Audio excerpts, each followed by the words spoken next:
it's always hard because like Right. in a lot of setups I have the camera like above the screen or below the screen or Right.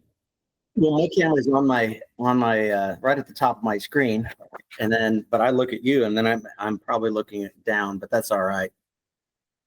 You're looking right at me like you're in the room. It's amazing.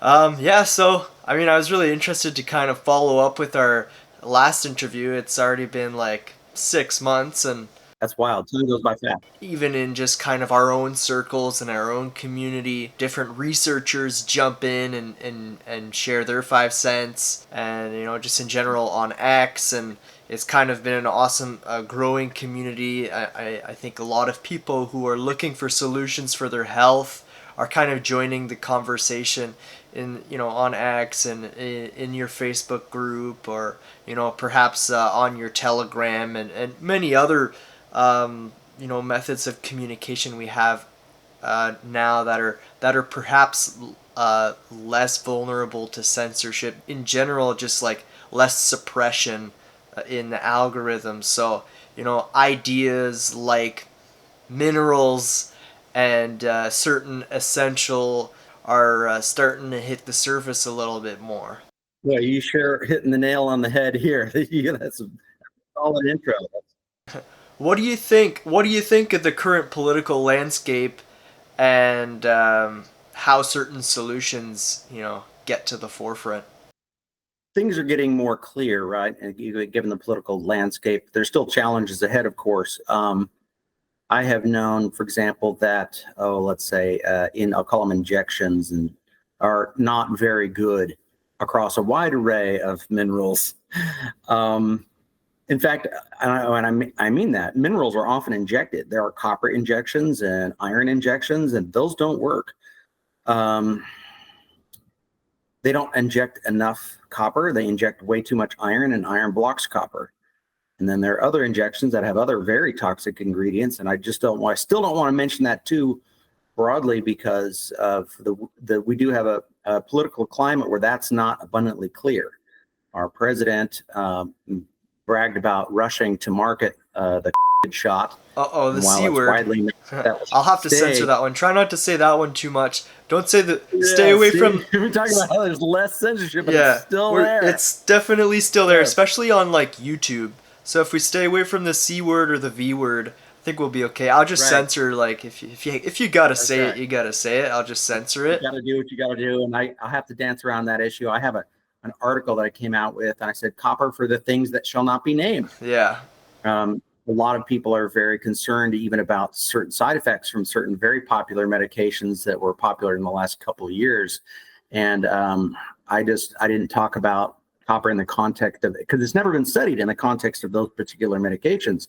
However, copper does address the symptoms that people have been concerned about, such as blood clots. Copper eliminates blood clots inside the body, and that goes back to, 20 years ago, probably they knew that. And yet copper also stops bleeding. So when it's exposed to the air, the blood has an increased clotting ability. And that's exactly what we want. So there's all sorts of good things. Copper helps breathing difficulties, which of course is a big concern over the last couple of years. So when you quote the scientific research that shows that, that addresses people's concerns without using censored What do words. you think of the head of the FDA just came out with a video, and they're discontinuing or banning the use of ingestible fluoride for children. I was like, that was on the market? It's like they sell fluoride water for babies? They I knew really that, but I do. didn't know like you could literally ingest like a straight up fluoride pill. I was like, okay, well, I mean, he's talking about the medical literature that cites fluoride being neurotoxic or whatever. That's great. I mean, they're taking a lot of these small steps. Like, but like, what do you think of the pace? People like Bobby or the head of the FDA are taking with some of these issues. Well, given the fact that they've been nothing but claiming these things are beneficial for the last 75 years, the fact that they're actually doing a reversal is tremendous news. And I have to kind of chalk that up to the fact that we're in the information age, and lies don't go over so well to a public that's well informed. even Bible prophecy says that in the last days, knowledge will increase. So liars aren't really getting their way very much anymore. And it's getting easier to expose them, and it's getting harder for them to double down on their awful Yeah, scripts. it's challenging because knowledge is increasing, and I mean we have so much at our fingertips. It's kind of challenging to get the message across though still, or to get the essential message, or to discern signal from noise. How what's your experience these days? Like, how do you get across the fundamental messages, without a million people obfuscating the truth? Right. So, there's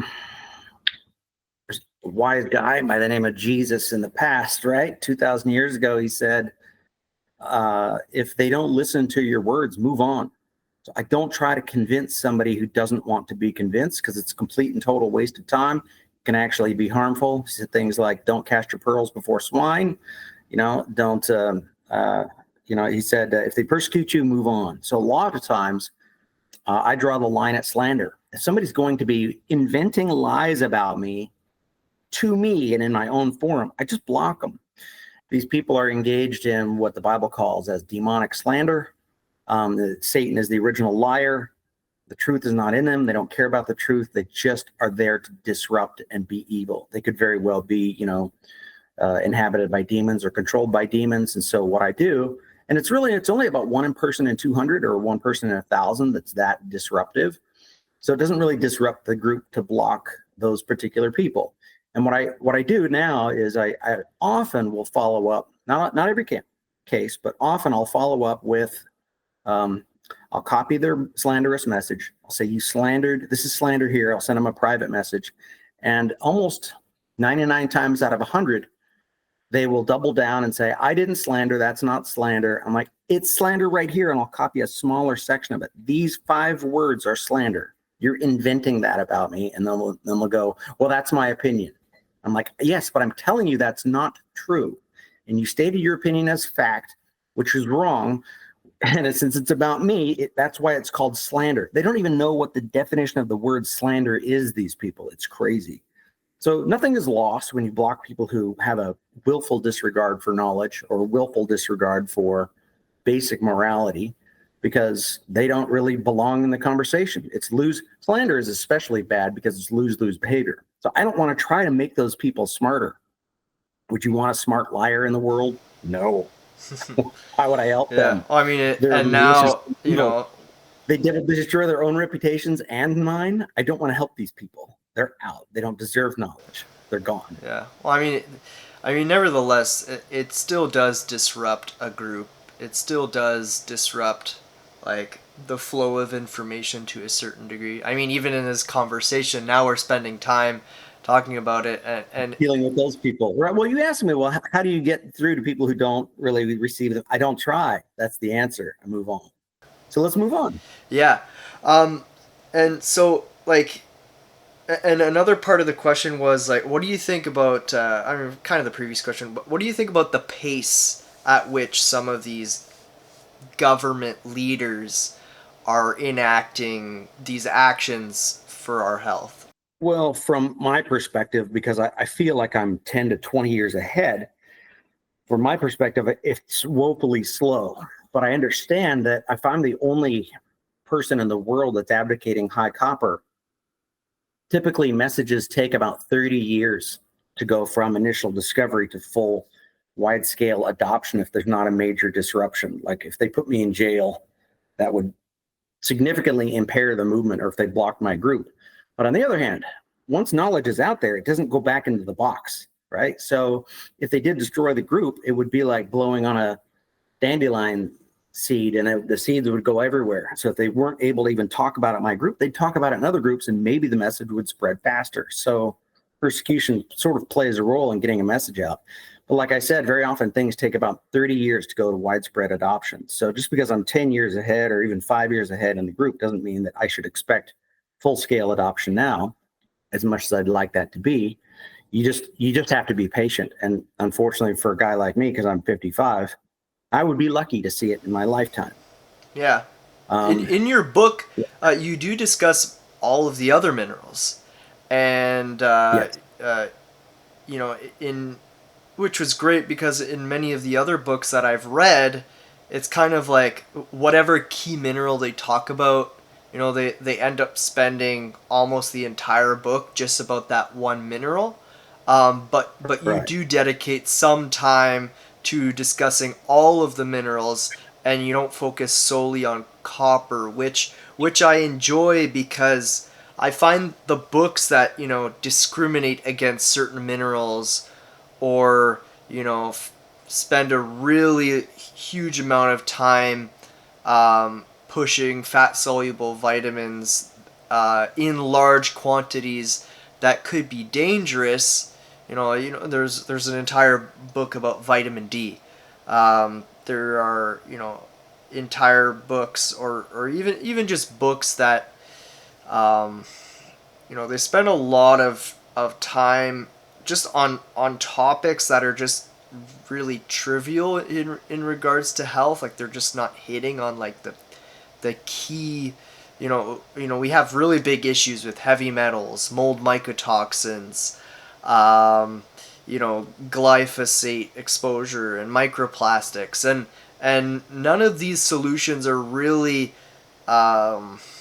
like taking a holistic approach to dealing with these, or even turning on internal antioxidant systems, internal like metallothionein proteins in the liver, and just taking external chelators like DMPS and DMSA, which can be dangerous, and recirculate these heavy metals.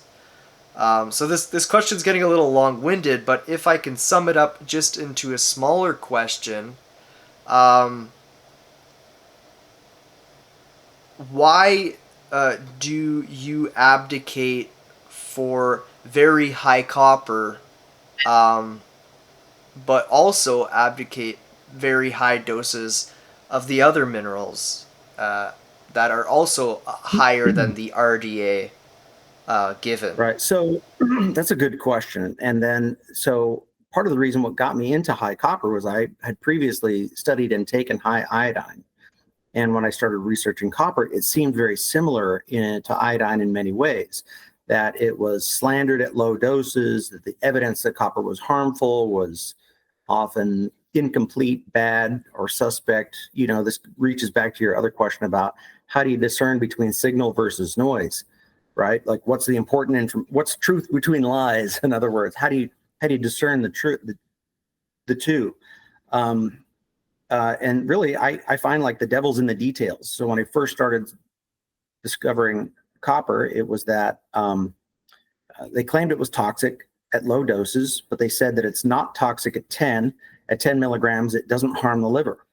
So that's why they came out with that as the upper limit. Yeah, but that doesn't explain that that is the upper limit. Why isn't 11 or 12 or 13 the upper limit? At what limit does it begin to cause liver damage? And they couldn't say. All they had was one anecdote from a guy who claimed he took 30 milligrams of copper for, I guess it was 2.5 years, and needed a liver transplant. But that's a single case study, and you can't determine causation by case studies. So since you can't determine causation by case studies, why do they imply causation in the headline when you can't do that scientifically? In other words, the headline itself is a lie. Yeah, it's a lot of really So unscientific headlines for sure. I mean, they're discounting 111,000 cases of autism a year as one-off case studies and anecdotes, but they're going to rely on one single case to say that copper is toxic. That's not rational. That's propaganda insanity. It seems like we have a lot of nutrients that are kind of two-faced. Right.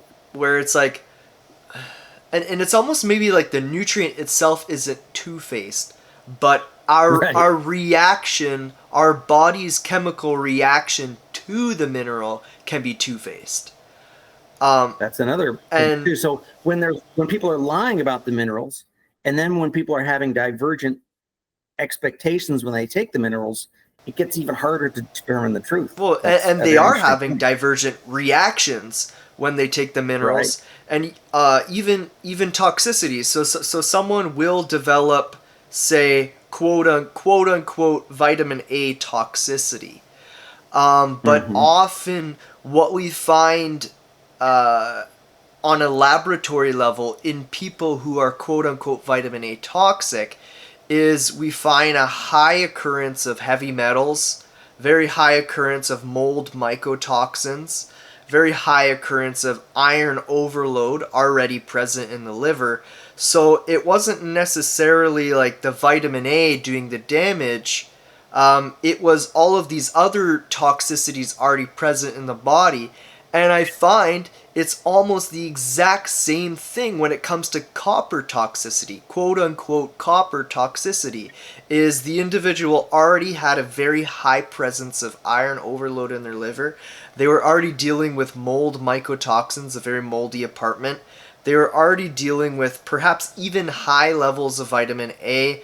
They come from a history of supplementing a lot of vitamin A, eating the rainbow, like a huge rainbow of very high carotenoid foods,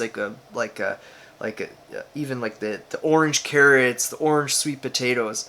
But for the most part, the people who have the most toxic reactions to some of these extremely vital minerals and vital nutrients like retinol and copper are those who have like these heavy metals, mold mycotoxins, or they have reactivating viruses like Epstein-Barr in the liver that harming their liver health, parasite infections, like a really strong presence of Candida albicans, which are often feeding on the heavy metals like the iron overload. So You've really done your research there. I'm impressed with your question to know that when it's high vitamin A and high copper in the blood, these other things are often present. That's pretty extraordinary. so You got so that the far. question really is like, how do we, like, these people who are in really tough circumstances, they have a lifetime of heavy metal exposure, maybe they even have mercury amalgam fillings. I find the worst thing with those mercury amalgam fillings is when they're removed improperly, though. It's not the end of Right. the world to keep them in there. Like, Right. if you can't find a biological dentist that is going to do every single possible thing to make sure that vapor isn't released and inhaled during the surgery, it's almost better to just leave them in there. But the issue is, how do we get these people who are in such dire circumstances um, to be able to start to intake minerals with more benefits than side effects? That's a very good question. And one part of the answer is scaling up, and part of the answer is taking more than one thing at a time, because the good minerals work together in a synergy that many people don't understand. But before I just talk about the synergy, which we've touched on before, I want to get back to your other question, which is they're correlating high vitamin A and high other things, as well as high copper and high other toxins. How is that explained? I will explain that as vitamin A depletes copper, and that also copper is high in the blood in copper deficiency. So the underlying theme that explains those patterns that you described in both of those cases is copper deficiency. And part of the reason why copper goes up high in the blood during copper deficiency, in my view, is that I've just explained this better than I have ever before in an essay just last couple of weeks, and it goes like this. My prior explanation was that in copper deficiency, the body has to mobilize copper in order to get it into the other tissues. But I'm really thinking now that it's more along the lines of, like, if you smash your thumb, they know that copper will go up in the blood. And copper is so vital for healing and growth that it makes sense that copper should go up high in the blood in order to heal the thumb. For example, also in pregnant women, the copper in blood is 100% higher. This is not an example of copper toxicity. So if copper high in the blood is not an example of copper toxicity, you cannot label copper high in the blood as copper toxicity. So while we might call it copper toxicity because that's the intuitive response, it's completely inaccurate. It's just copper elevated in the blood, And if it's higher than normal, it's higher than normal for a reason. So my newest explanation for why that happens is that if copper is deficient, for example, in the bone marrow or in the liver, and is not available to be excreted, the body has to preserve it. And so the body has to stop making metallothioneins or superoxide dismutase or DAO, which is important for producing, it's a natural antihistamine, and it has to stop making a lot of the copper enzymes, and it'll make the copper only available for the most important function of copper in the body, which in my view is making ATP for energy.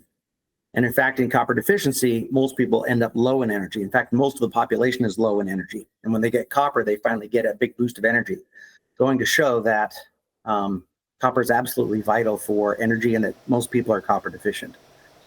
So even in cases of depression, right? Like depression is like brain energy deficiency. Right. So like copper right. Exactly. and some of these, minerals that increase ATP, if we're successful in absorbing the minerals through our intestine, and they go through the correct pathways, resolve things like depression, chronic fatigue, all of these things. Right. It's in chapter 1 of my book, I've identified at least 200 different things that copper heals in the body. And a couple of the big ones that we've sort of learned since then is that our protocol reverses low energy so well that with copper, magnesium, and B vitamins, just that group of 3, and I would say the good B vitamins, not B6 or B9, and we can talk about those later, it increases energy so well that people suffer from sodium detoxifying, because nerves will use 70% of their ATP supply just kicking sodium out of the cell and pulling potassium into the cell. And we need to have that to create the gradient to allow the electrical nerve impulse to happen down the cell. But it as seems if the body is constantly saying that sodium is toxic. An increase in sodium excretion is apparent when you turn on metabolism.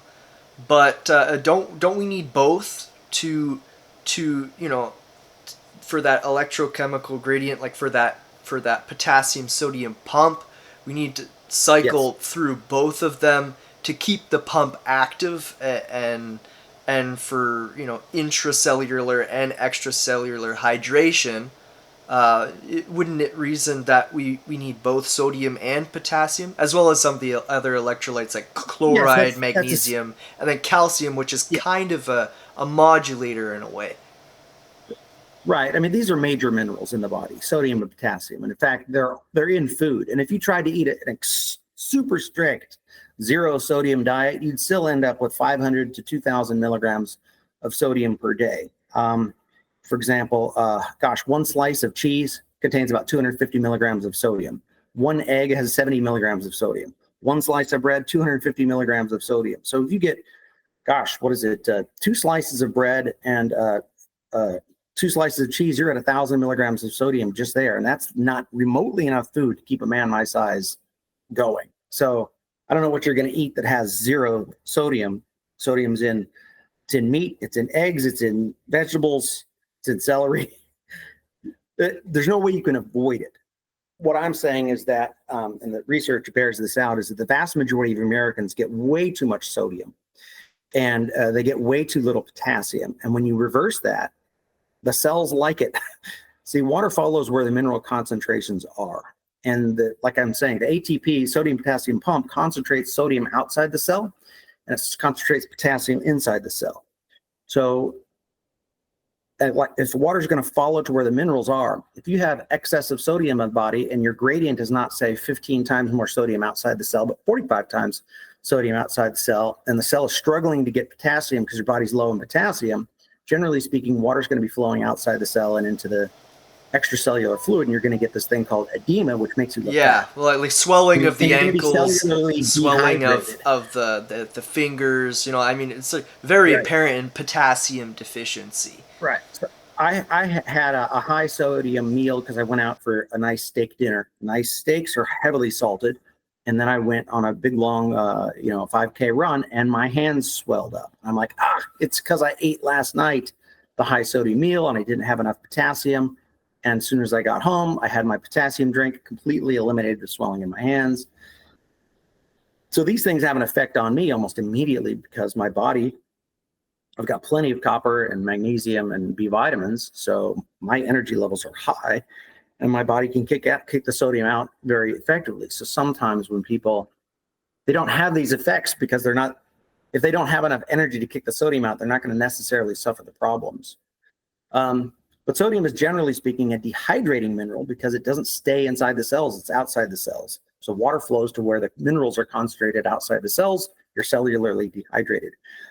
I mean, it's obvious that if we have sodium in our bodies are going to retain the water, but the water's in the wrong spot. It's outside the cells. I mean, both extracellular and intracellular matrix need to be hydrated. So I mean, it would necessitate a good mean, but I think your point is very much that the majority of people are not sodium deficient. The majority of people are potassium deficient, and you know, if we don't, and I mean, and the way you advocate for other minerals could perhaps make us more efficient in regulating the sodium-potassium balance, you know, via activating the kidney. I mean, it seems like kidney health, cortisol,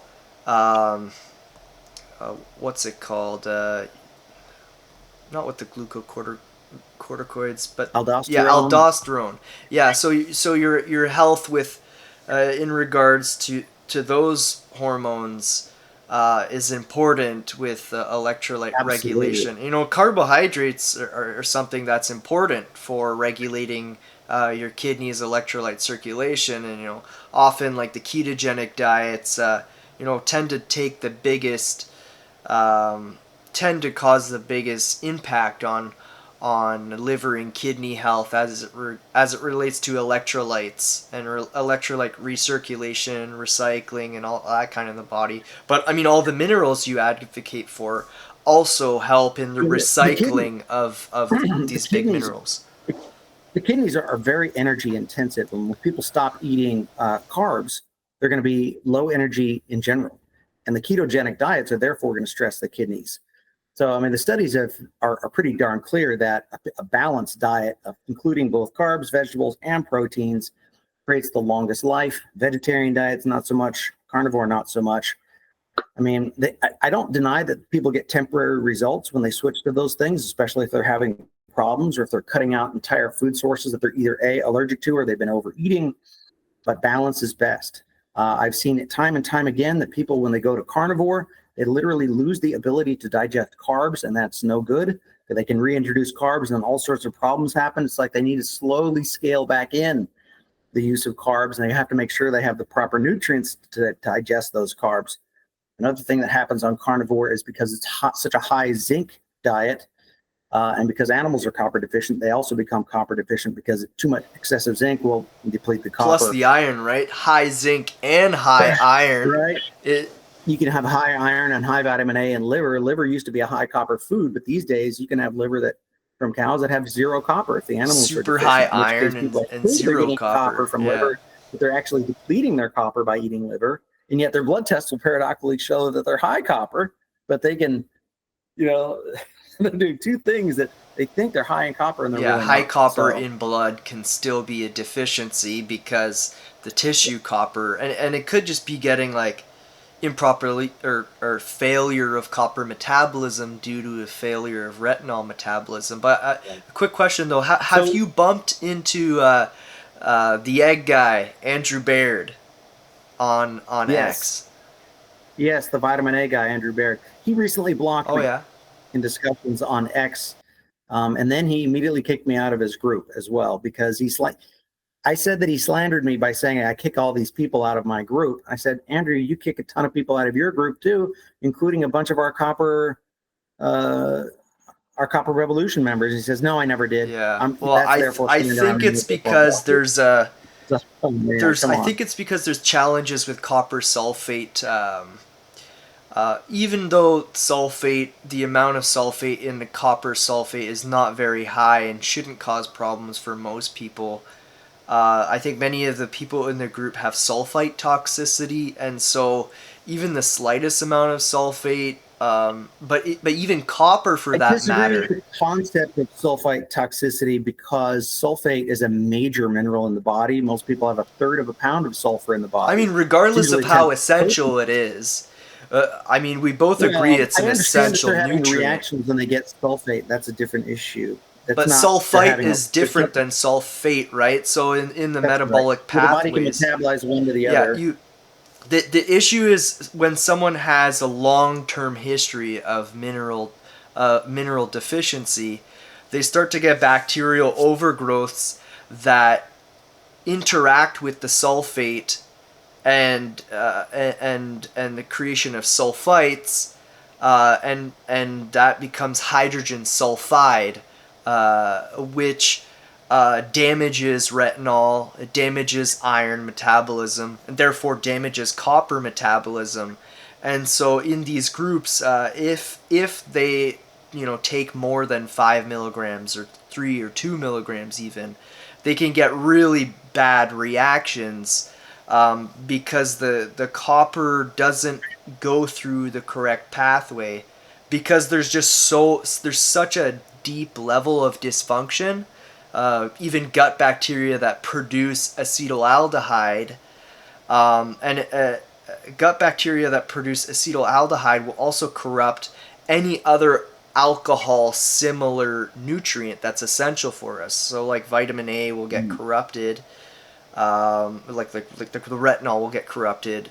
Even B6, even B9 will become corrupted and won't go through the correct pathways. So it's like downstream, it's creating all of these other toxicities. And now these nutrients become controversial when they shouldn't be controversial. They're essential and they're good for us, and we need them. And in your case, you're able to take 80 milligrams, and I wish everyone was able to take 10, 20, 30 milligrams, but it just seems like so many are in such dire circumstances, and it just so happens that the people who arrive to many of these healing groups have already been through 10 other healing groups that have maybe told them to take this other thing that cause other toxicities. So Right. the barnacles on barnacles, it gets so bad. Right. I have a plausible theory on this, and that is sulfur. Both it creates an iron sulfate, which is water soluble, so it can help detoxify excessive iron or even mobilize it in the body. But also, what I've noticed as a pattern is that people who are mercury toxic can't tolerate MSM sulfur as a supplement at all, and sulfur also is blamed for redistributing mercury. So if it binds to mercury weakly and carries it around and then deposits the mercury in another place, a person's going to get things like increased brain fog or increased agitation or increased dysfunction all throughout the body by moving mercury out of where it was held in the body in a safe place, and then it moves it into a new area, and they get like a reintroduction of mercury toxicity. So in our protocol, what we do is we know all these things are important, but I also can tell that for a lot of people, if they can't tolerate the sulfur now, since that's such a common thing, I say, look, start sulfur 2 months from now, if and only if after you get all your allergic reactions down and you no longer have any allergies, then it's safe to introduce mercury after you've done the copper and the zinc and other things for a couple of months. And what we found is that for people who were completely sulfur intolerant, they're able to start sulfur, and if not at the 2 month mark, maybe at the 3 month mark. Yeah, I mean, as far as like dysfunction between groups and blocking of different people, I do think that these groups need each other. The copper group needs the people and the pieces of the puzzle that are within sulfur toxicity group, and people in the sulfur toxicity group need some of the knowledge. And it's not just knowledge. Sometimes it's just passion. Sometimes like we need to acquire the passion for, the phosphatidylcholine that Andrew speaks about a lot, and the people who have sulfur toxicity need to reacquire the passion for copper and selenium and zinc that make those metallothioneins, which are kind of like the starters in your protocol.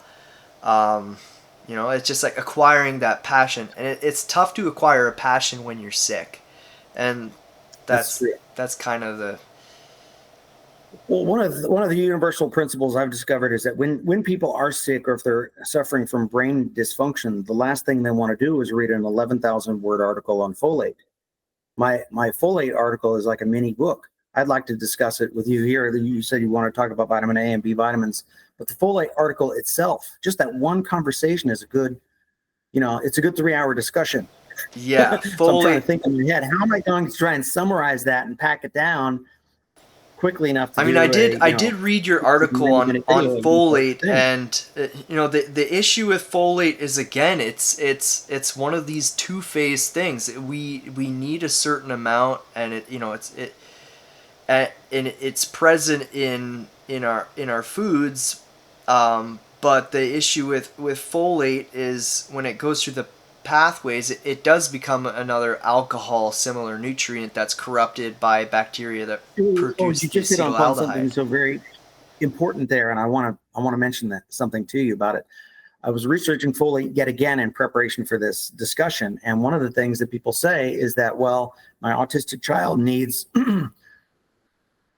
25 milligrams of folate in order to be slightly more verbal, and if they only get down to 12 milligrams of folate, not so much. And so therefore they regard it as a nutrient. You just said that folate acts like as an alcohol. And what do we know about alcohol? It's a social lubricant. People talk more. In other words, just because they're talking more, it doesn't mean that it's a brain nutrient, because toxins like alcohol and cocaine can also get people talking more. So I regard folate primarily as a toxin, and I don't know if we really need any of it at all, Well, because it some is researchers essential say for the production of thymidine, which is a DNA I don't know if it repair is. agent. I don't know if it is. We can get thymidine directly from meat, which can reduce our requirements for folate. So you could Mm. technically replace folate, and essentially what meat is a lot of these nutrients put into the form that our body actually wants them in, and it's already upcycled into the optimal form for our body. The issue is you can't necessarily get enough thymidine to fully replace the need for any folate at all. So the thymidine, Well, here's where I to have question enough why whether DNA folate is a repair. nutrient at all. You mentioned this one pathway for making a protein. Is that it? Not exactly sure. I'm not familiar with that pathway and the thymidine that you're talking about. But if you look at what the NIH says about folate, they say, well, it used to be thought that folate deficiency would lead to anemia, and then that was proven not to be true. And they used to think that folate deficiency would lead to this disease and that disease and heart disease and this disease, and they've all proven to not be true.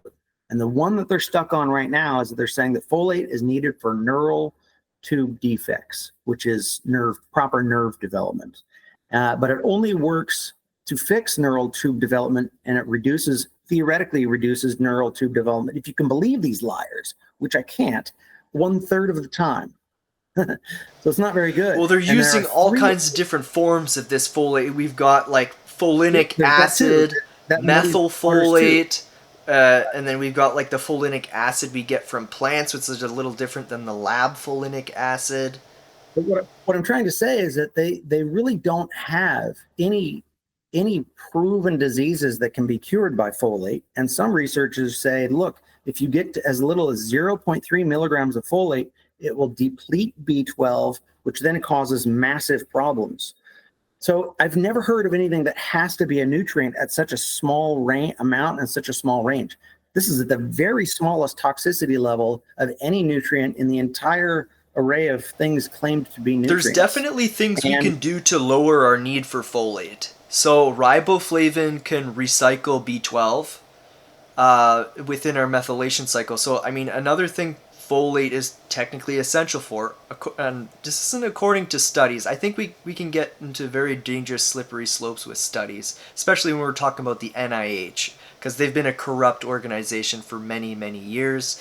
And the only thing we can really rely on is biological mechanisms, and studying the methylation cycle and how these nutrients get regenerated. And so, like, for example, with B12, oxidized B12 can cause issues for our methylation cycle, and it can actually B12 can actually be damaging to our methylation cycle if we don't have enough riboflavin, which recycles it through the thing. And then when we get enough riboflavin, we don't actually need as much folate, because it's like two wheels in the cog. Folate, it is going like this, and then you've got the methionine cycle, methionine, and then that goes over to SAMe, and then you've got homocysteine, and then back up to what's the guy in the middle there? But I mean,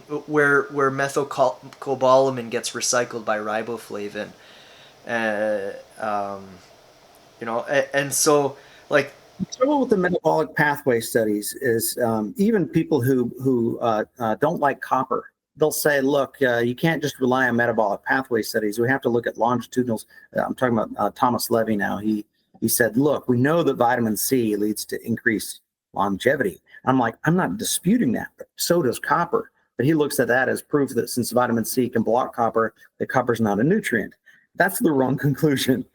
But sometimes we need the bigger studies that show, like, what disease would folate solve in the body. And so far, there's essentially none. Because if you want to hang your hat on that neural tube defect thing, why aren't any of the folate discussions even mentioning iodine, copper, and vitamin A toxicity as being causes and solutions for neural tube defects? Iodine and copper will both solve neural tube defects, and vitamin A toxicity causes neural tube defects. So if you really care about neural tube defects, which is the main folate argument, why aren't they mentioning those three other things? The issue with The lack of studies. mention of those three other things goes to show that they're not being honest. Yeah, I mean, About there folate. is a lot of trickery and lies, and that's unfortunate. But the issue with Well, any the other thing study is that, like, is that in a study you can have all kinds of children in that study that are just ridden with parasites and bacterial infections and latent viruses and heavy metals.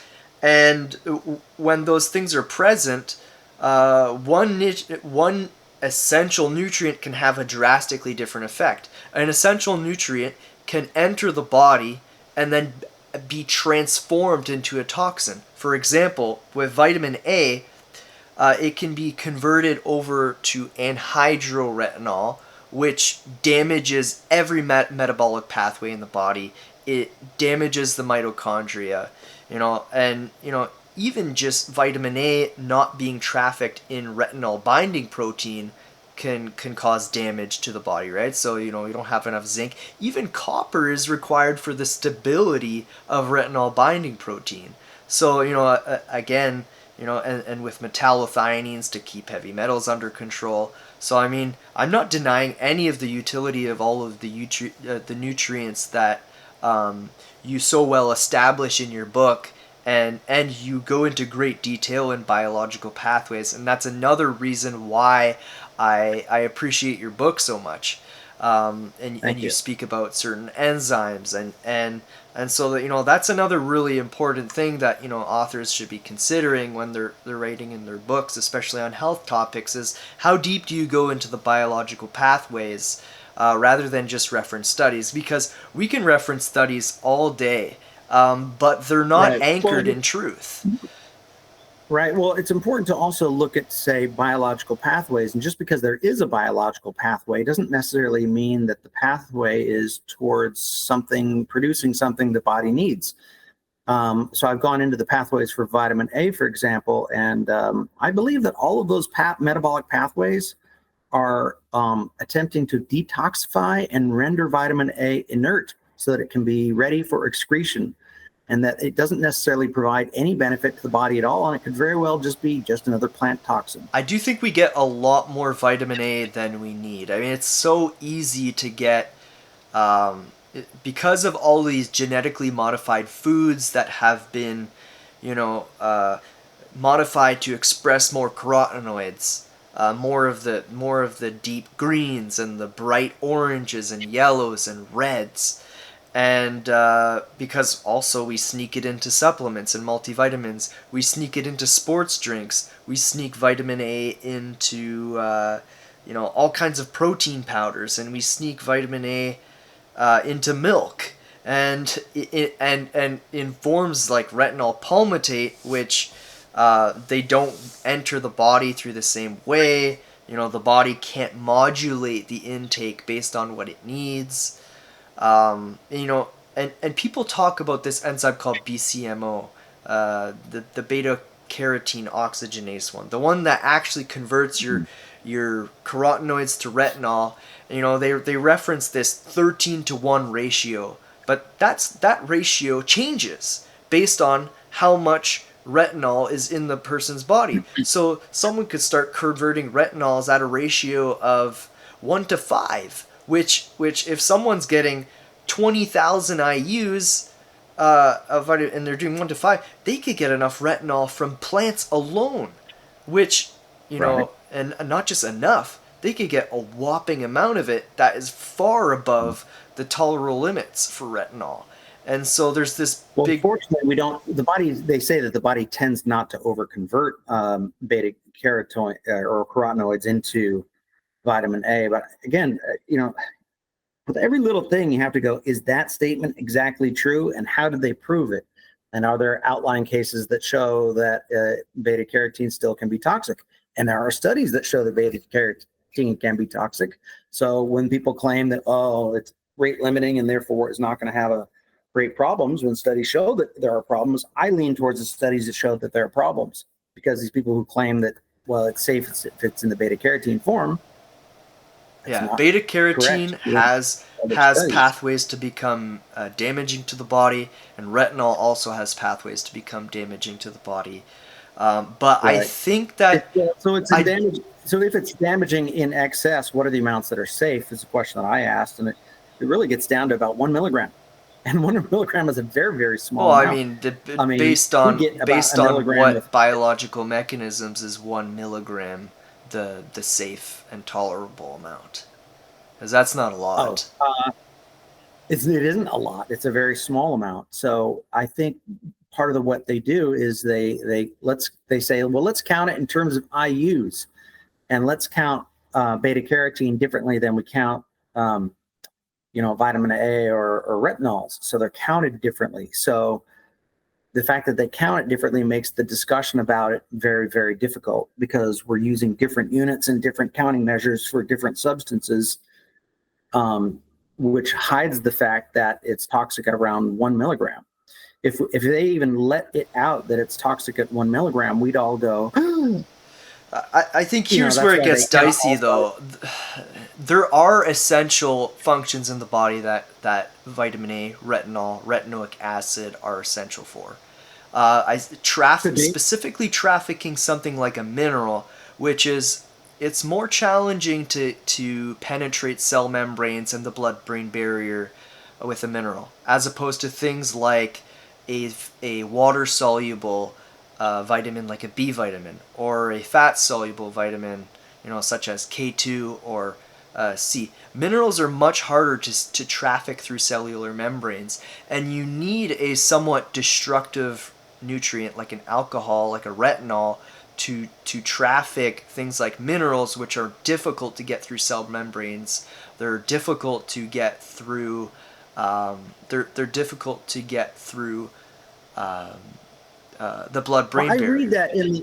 I do read that in the literature, that theoretically minerals are difficult to get through cell membranes, but I wonder how true that really is, because copper itself has said, well, there's only the CTR1 pathway, but yet when the sodium-potassium pumps open up, many minerals flow right through, and I believe copper can flow right through too, if it's merely present, and usually it's not. So just because they usually can't see it doesn't mean that it doesn't easily flow through. Well, you do mention, these are certain cells that do have specialized mechanisms to get certain minerals through, but not every cell possesses a special mechanism. And not only cells, I mean, we see we see heterodimers like RXR and VDR, the retinoid receptors, which it doesn't only interact with retinol, it can interact with other things, but vitamin D does appear to have a higher expression, and vitamin D also enhances the expression of vitamin A when they're together. So having these two in the proper ratios, and I'm not recommending someone supplement vitamin D. I'm not recommending someone supplement vitamin A, because we know that these have certain stressors on the liver, and we're meant to acquire them naturally from food and acquire vitamin We'll D produce naturally vitamin D. from the We can sun. produce vitamin D naturally. Yeah, that's right. And the interesting thing with vitamin D, real quickly, I mean, it rides on a sulfur backbone that's water soluble when we get it from the sun. When we get it from oral, it travels on a cholesterol backbone, which increases blood viscosity. It increases stress on the liver, and if you don't have enough magnesium, you won't have the 24 to 25 hydroxy conversion. So I mean that's just a quick reason why oral vitamin D is very dangerous. But getting back to vitamin A, we also see in dendritic cells and in immune goblet cells at the level of the gut and the gut microbiome, where retinoic acid and vitamin A and retinol become very important for their expression in the immune system.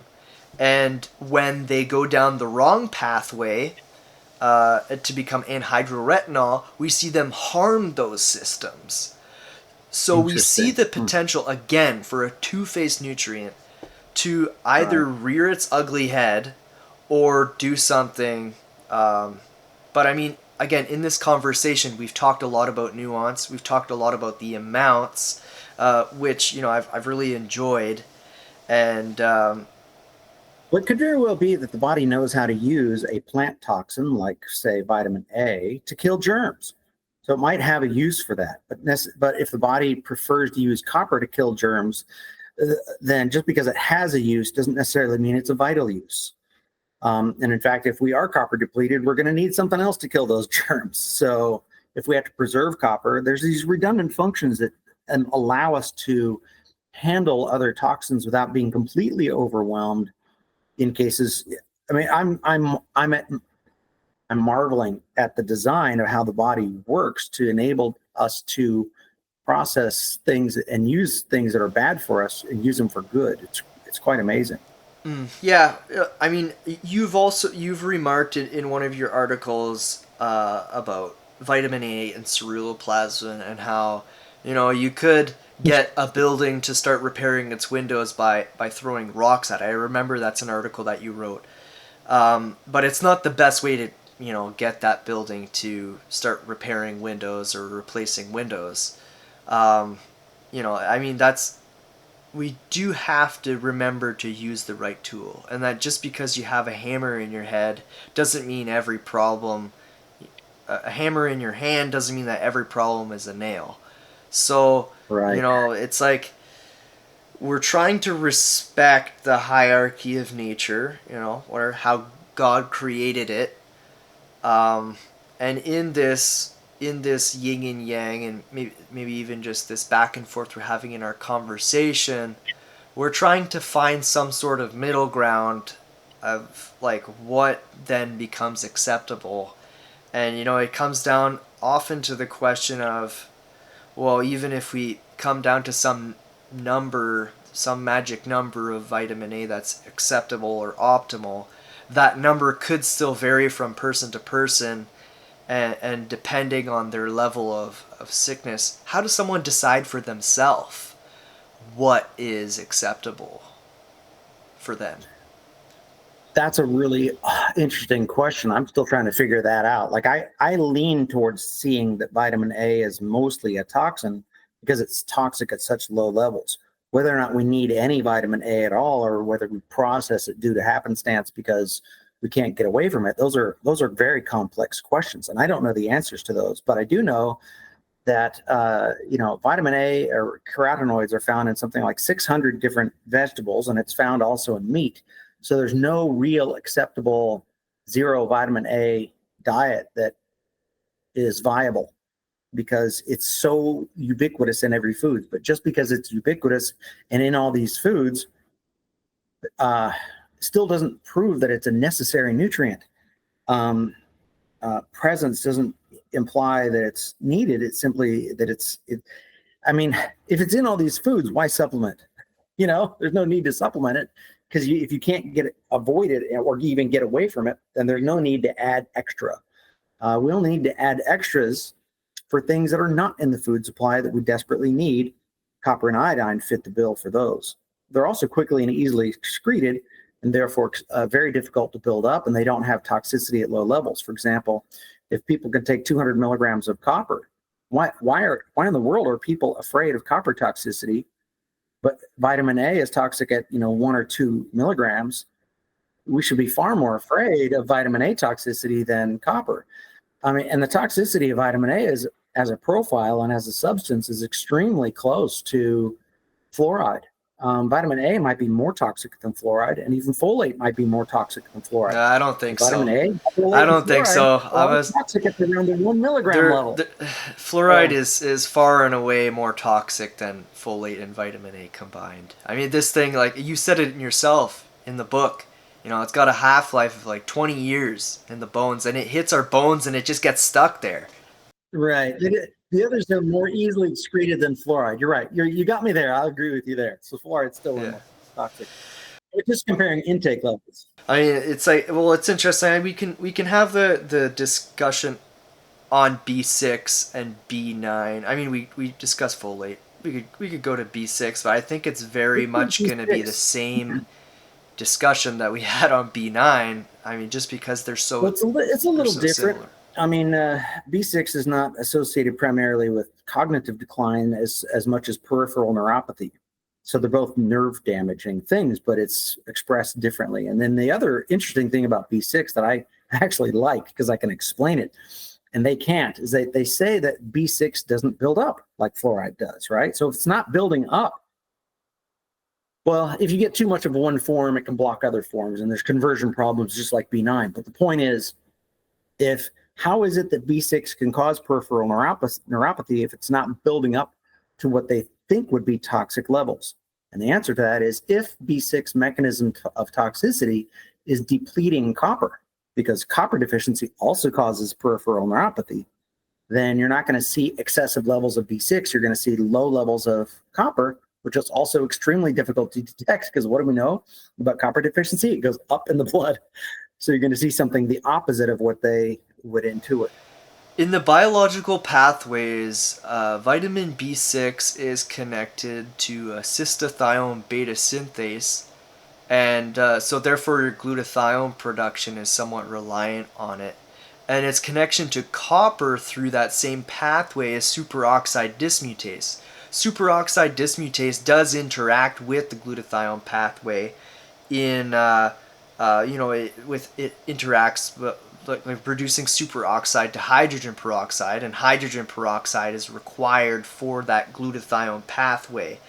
And if you take more B6 and you increase the speed of your glutathione pathway, you can start depleting hydrogen peroxide, and that puts more strain on superoxide dismutase, requiring more copper. So that, in one way is a way that B6 can deplete copper. In another way, B6 can deplete copper by B6 increases the production of red blood cells, and so it's also important for heme metabolism, I believe, in the porphyrin pathway, in constructing the heme molecule that the red blood cells rely on, because I mean, in that way, it seems like this is how it, by upregulating metabolism, which we do want to upregulate metabolism, it could be construed as a toxin in a way, as it's upregulating metabolism in a bad way, because maybe the metabolism is responding to a toxin. Wait, let me pause you here and give you an insight that I have that maybe you will appreciate. And that is, we talked earlier about how if you take sulfur, it's going to mobilize mercury and create other problems and havoc in the body. And that could be one way that people are allergic to it. So similarly, if you take something like B6 or even folate or even vitamin A, all three of these, if they all deplete copper, they you take these other things, they're going to stir up copper. And so you're going to get a temporary copper mobilization benefit because you're getting the benefits from the copper, not from the toxic substance. That's my theory. I mean, it's interesting, but I mean, with all of these, we need copper to make red blood cells, and you said we need, B6 can increase production of red blood cells. It's fitting with my theory. I mean, I don't think it would just so happen to be like that, and it's mobilizing the copper, and then the copper's the only guy doing the heavy lifting. Because we need copper needs all kinds of chaperones, and copper needs all kinds of things that, like, they all just seem to work in concert. And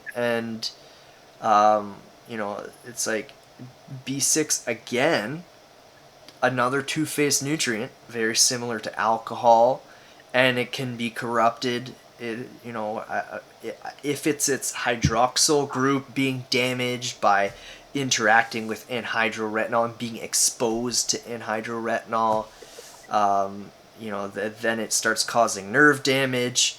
I mean, like, if we can elucidate the mechanism whereas this nutrient becomes the toxin that it's feared to be, then, we may be able to prevent it from going down that pathway and actually being the good agent for us instead.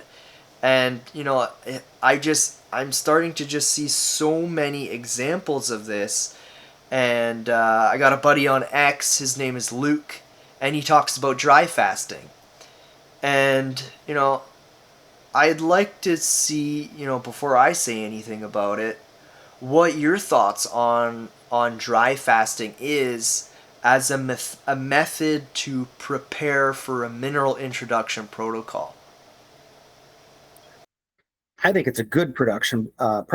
I have seen people who have done, I can't limit it directly to dry fasting, but generally speaking, people who have done fasting are more well detoxed than people who have never done it. And so they don't tend to get bad reactions when they start copper because they've already gone through their own round of detoxing. So it is a good preparation, I would say.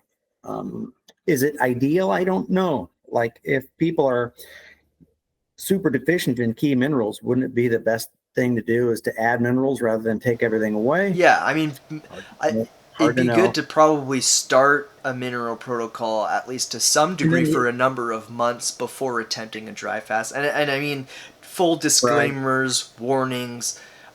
Obviously, there are risks and dangers to dry fasting that if you don't prepare for it professionally, I think you're gonna potentially damage your kidneys. And some people in these healing groups already have kidney damage.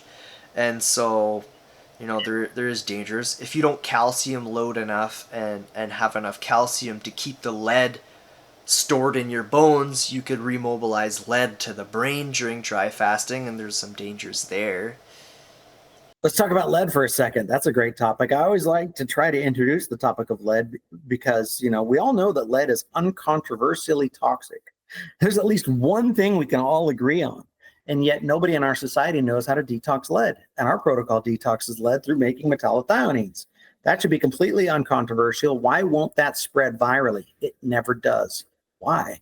I mean, we can look, fluoride, highly controversial, highly political. Vitamin A, is it a toxin? We can bounce around that forever. B6 and B9, are those toxic? At what levels? How much? We can talk about that forever. Lead, completely uncontroversial. Everybody knows it's toxic. It's taken out of paint. It's taken out of our gas. They have to disclose it if it's in the paint on a house that's over, 40 years old or whatever. It's in the prospectus. Why can't we all just agree that we all should be detoxing lead and here's the way? But the fact that we live in a society where nobody knows how to detox lead except for us on the copper protocol discovering metallothioneins is absolutely bizarre to me. Why don't we all agree? We should all agree how to detox lead. Why isn't there a why is I mean it's in the science. All I do is quote the science. I didn't invent or do or fund the science that copper and zinc make metallothioneins and that metallothioneins detox lead. I just simply republished it. That's all I am. I found some important information. I put a loudspeaker up, put it in the group. Why isn't everybody else running with this? That's my hard question to Yeah, you. no, I think it's like, again, like, people have done heavy metal detox protocols before, like Andy Cutler's protocol, and maybe they're just scared of detoxing heavy metals now. That's maybe one reason. That's a good reason. I like that as a reason, but I don't know if he's that popular. They blocked me out of their group years and years and years ago, but how popular is their I group? mean, they could at least take some of your information and integrate it into their protocol to make it safer. Like, I You'd think think that they it's could, right? dangerous to not have robust metallothioneins in a heavy metal. Like, if you just start taking DMS, DMPS, and DMSA, like these heavy metal chelating agents, and you don't have enough metallothionein. Glutathione, by the way, is also extremely important for the stability of metallothioneins.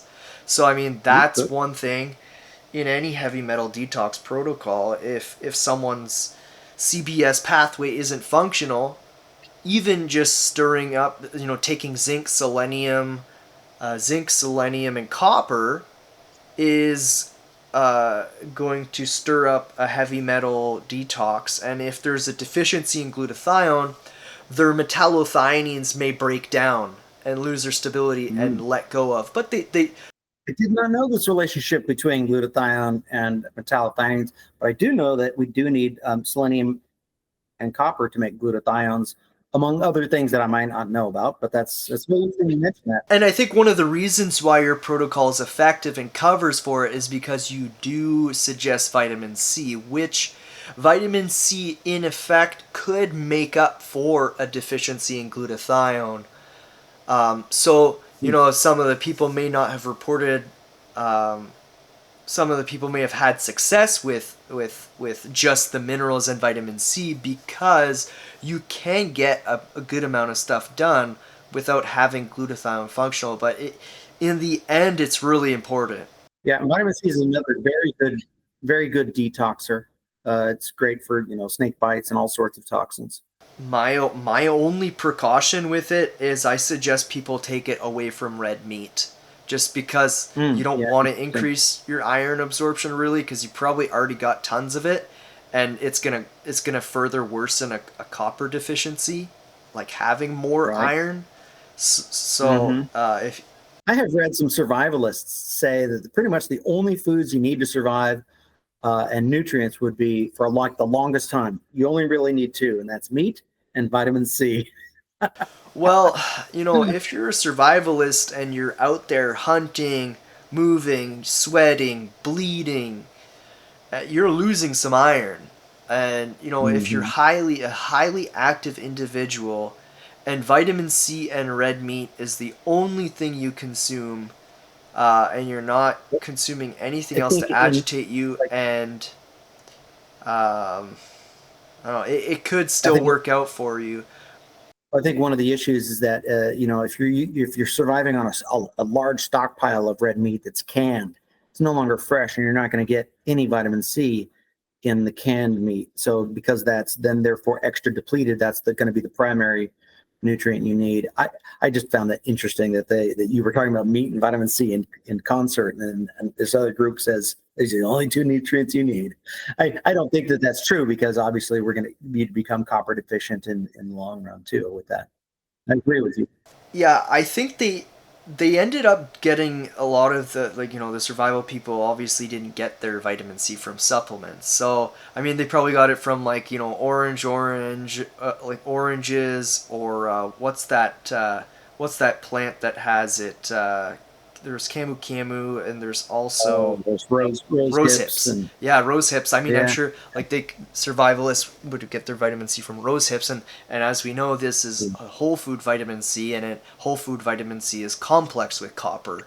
So Right. that's kind of the There's not a source of copper. There's like one copper atom in the middle of it, which is not enough copper to be significant. It's something like 0.00 1 or 5 or whatever. But once it's the 2 zeros, it's like it's so little copper, it's not even in the discussion. Right. It could, just in the way it's complexed and made, it could be quite beneficial. But yeah, I wouldn't scare people away from consuming just regular ascorbic acid supplements that are cheap and widely available. Right. That's what we take, is the cheap, widely available ascorbic acid. Yeah. I like to get the costs down, and they work. They work for me. Yeah. Yeah, no, and especially like if you're taking lots of copper already, you don't have to be worried about a copper deficiency, and you can take as much ascorbic acid as you want. I mean, again, the only caveat is if you're like a carnivore who eats a lot of meat.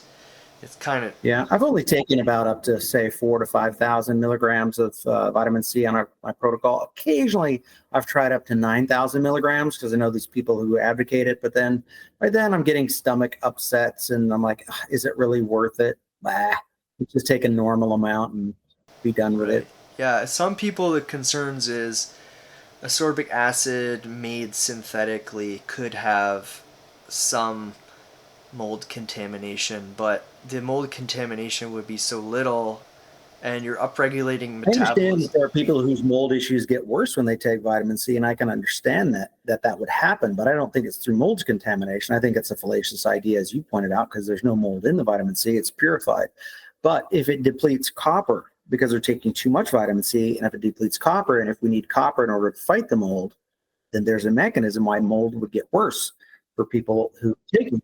And that makes it more plausible that way. Sure. Yeah, I mean, people's primary mold exposure is probably going to be from breathing it in their moldy home, and things like peanut butter, corn, wheat, things that have sat in moist silos and that kind of stuff. Even white rice, I heard, has some amount, but I don't think it's a huge amount of concern. I think it's mostly the peanut butter. Well, I'm wondering how inmates can survive on moldy bread in prisons. I mean, they treat them absolutely horrible, but they have pretty long lives. It's very interesting, and of course, we also use mold for antibiotics, which of course, I mean, that's a horrible, bad thing there. But it's like somehow the body can somehow adapt to mold, and it's not as bad as everyone seems to fear. I mean, mold's supposed to be in the dirt, yet we were living as cavemen for I don't know how many years, right? So if we can live in the dirt and hunt and fish and camp, it's not so much the mold as a contaminant, but rather if your body is healthy enough to deal with mold, then mold's not a problem. If your body's not healthy enough to deal with mold, then mold is a symptom or a problem. I had mold problems for literally 30 plus years in my life. My feet would always be moldy. I always had red, itchy rash on my feet nonstop. And I probably was copper deficient, iodine deficient most of my life. And it was about 6 months of taking boron and iodine when I hadn't yet quite discovered copper yet, that it finally I killed the mold. And for the past, probably 7 years, I haven't had any mold on my feet at all. So it's like even my sweat now, which I used to think that my excessive sweat would grow the mold. I think my sweat, probably if I'm sweating out copper, is killing the mold. So it's very interesting. Yeah, no, it's very interesting just how quickly fungal infections can be resolved by high-dose mineral supplementation. Mostly even just in ways how it activates our immune system to chase and destroy these infections. Well, it's amazing the beliefs you have when you don't know the solutions. For example, they say mold is highly contagious and you're going to get athlete's foot if you walk in the gym. Well, the reason why it's highly contagious and the reason why you can't get rid of it is because you never get your copper levels up. That's the common denominator. Not that it's highly contagious, but I mean, I battled it for 30 years. I know the strategies. You have to take a anti-mold medicational foot ointment. You have to get rid of all of your socks, get rid of all of your shoes, and you do everything right, and it still comes back. It's like, and the reason why it comes back is because there's not enough copper or iodine or boron. These three things all kill mold. And once I got those minerals up in my body, I haven't had to worry about disinfecting all my shoes or throwing away all my socks all at once. It's been remarkably easy to deal with. Yet for people who don't know the solutions, it's impossible to deal with because the common solutions don't work. Yeah. Yeah, no, it's been a wide-ranging conversation. I think a discussion on glyphosate is probably merited, given it's likely at the root of long-term mineral Absolutely. deficiencies, and it's unfortunate that we can't get these nutrients from the soils anymore, and it's kind of one of the reasons why we have to supplement them versus the B vitamins, which, it's kind of nice to supplement some of them. The fat soluble ones, we definitely kind of get enough. I think K2 is probably one of those fat soluble vitamins that, I recommend on occasion, especially the MK4, K2 Mm-hmm. MK4. It seems to be great for improving the calcium metabolism a little bit, and I think there's a number of other benefits as well with K2. I agree with you on that. I think K is a valuable vitamin. If you eat like a cup of greens or do green smoothies, I think you can get more than enough. You can get like, I don't know, it's maybe, I forget my units on K2, if it's 1,000 micrograms or it's 1,000 milligrams, probably micrograms. Um, Our microbiome really has to be quite robust, though, to be able to convert. I mean, cows do it much better. I mean, like a right. grass-fed cow will create far more K2 from greens than we ever will. But Well, I went through my green smoothie phase and I did a lot of studies on it, and it did leave me mineral depleted at the end of that 3-year period when I did a lot of green smoothies. And that's partly what got me interested in the minerals, because I wanted to head off problems if they began to happen. And sure enough, I had low mineral problems after about 3 years on green smoothies, but they were very instrumental in my healing process. You just can't do things to excess. You have to always understand, well, what's the problem of excess? So that's why I have such a synergistic approach. What's the problem of excess copper? It's going to lead to a zinc depletion. We need them both. So the other thing that I found out in my book is that mineral interactions are like bell curves. So if you have low zinc, you don't absorb copper as well. A medium amount of zinc and you absorb copper better. High zinc and you're again blocking copper. A lot of people, they think that it's just a one-off, like copper. They think copper will block zinc or zinc will block copper. There's no blocking effect whatsoever. In the middle of the bell curve, they're absorbed better. We need them both to make collagen. We need them both to make superoxide dismutase. We need them both to make metallothioneins. We need them both to make probably glutathione, and we need them both to make, oh, there's one more, DAO, which is a diamine, it's an antihistamine enzyme, diamine oxidase, I believe it is. So when people say, oh, I don't take this with that because it can block, their understanding is completely wrong. We need them both. And there's a guy in our group just recently this last week, and he talked about how he was struggling to get people to take copper and zinc because it was just two. And he had the idea that maybe it would be better if we took 7 or 8 minerals and put them all together in one mix. And he got really good results with less detoxing effects. The reason why I haven't done that yet is that asking beginners to do 7 things all at once and getting the ratios right is a little difficult. But maybe if I rewrite the protocol, maybe we need to play around with this idea a little bit more and maybe try to say, look, it goes better if you take these 7 nutrients all together in the very beginning. Hard for sometimes people who have brain fog to do 7 things at once. People often like to do only 3. So yeah, that's why I've and I find it introduced really it that way. difficult to get a multi-mineral that is, one, it's got like enough of all of the minerals. They're all in wrong ratios. Yeah. Absolutely. They're overloaded with iron and calcium, which then, or vitamin A. It's like all the popular ones are bad Yeah, almost. if you can find And one that at least is iron free and the right. calcium amount is under 200 milligrams, then I think it will be beneficial for most people. Some people will still have issues with calcium, but I just think it's better to buy them all individually because it solves the problem and you can take what in amounts that seem to be not harmful. I've never seen a good balanced one.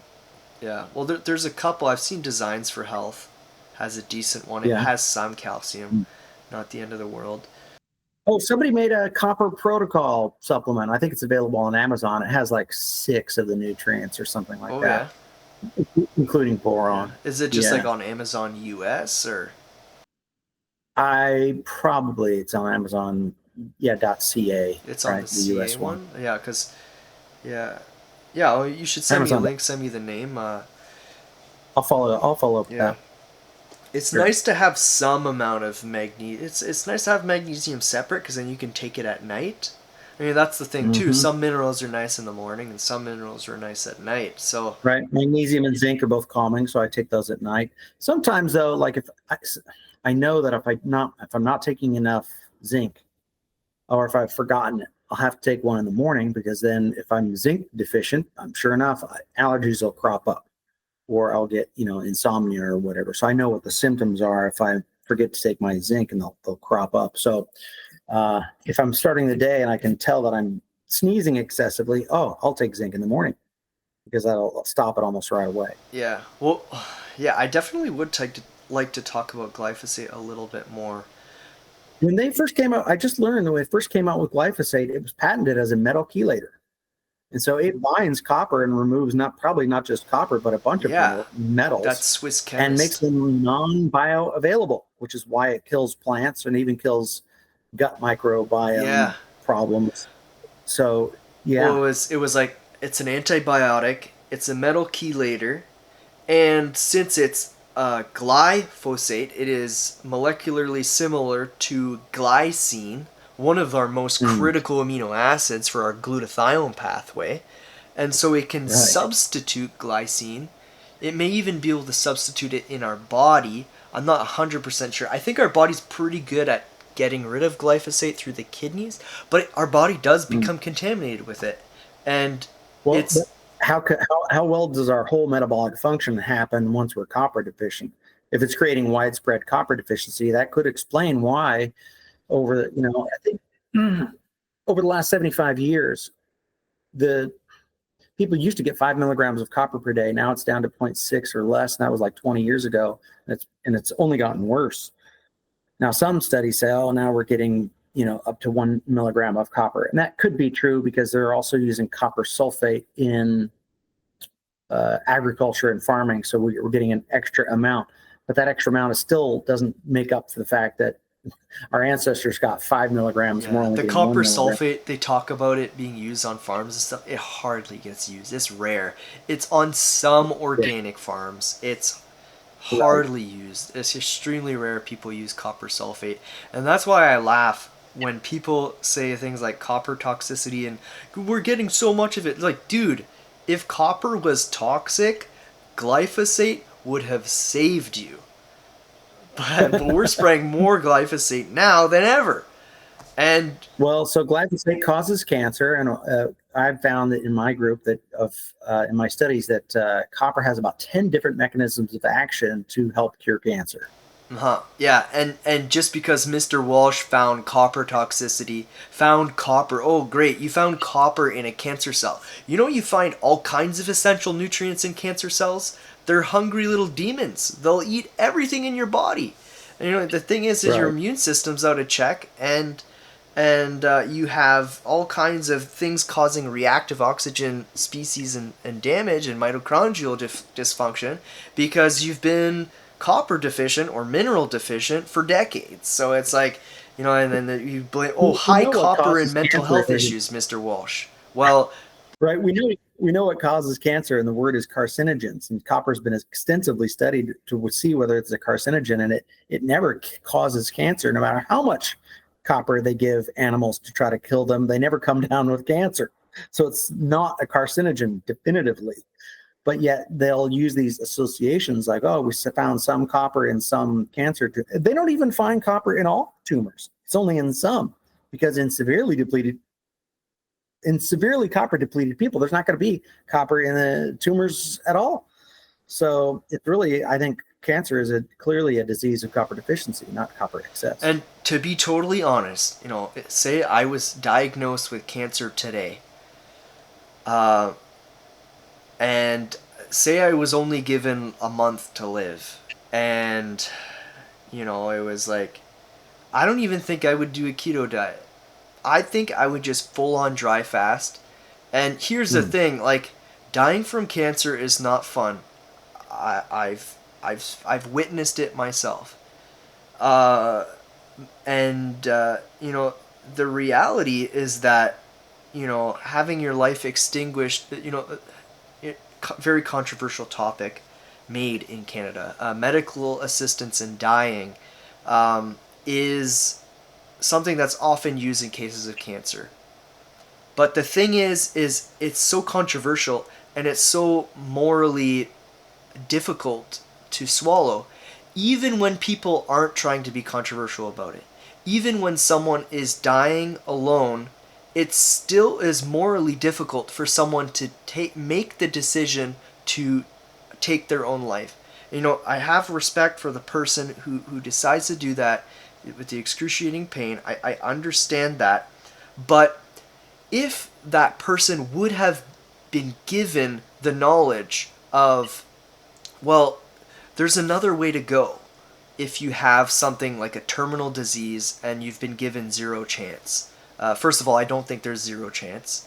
And the other thing Right. is, if you simply stop eating completely and drinking and just allow your body to begin the process of cellular recycling, or just accept the reality of death, which is not easy. There are concerns with the afterlife, and there are concerns.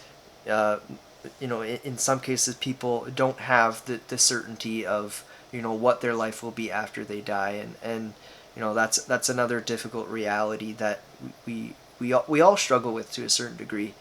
But simply stopping eating and drinking and just allowing the body to self cannibalize itself, which sounds strange, but just allowing the body to self cannibalize itself, it will recycle tumors, it will do all kinds of incredible things, and new mitochondria will be born, and the worst of the mitochondria that caused the problem will be recycled.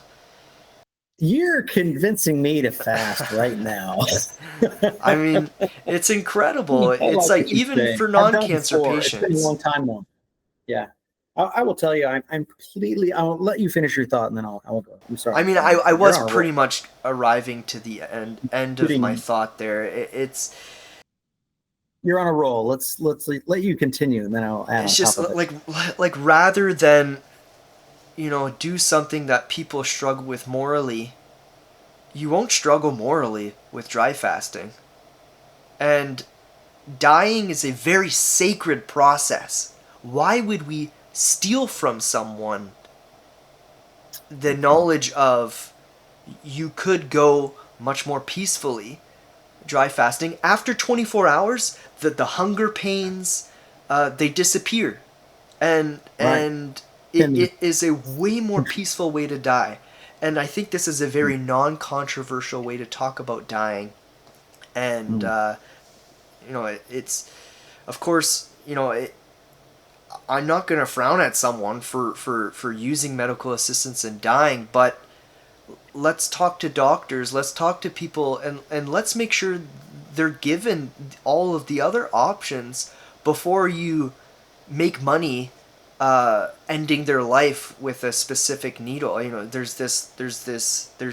They obviously have incentives. I'm not gonna say they're evil, but the system behind these people is evil and wants yeah. to steal, kill, and destroy people's lives.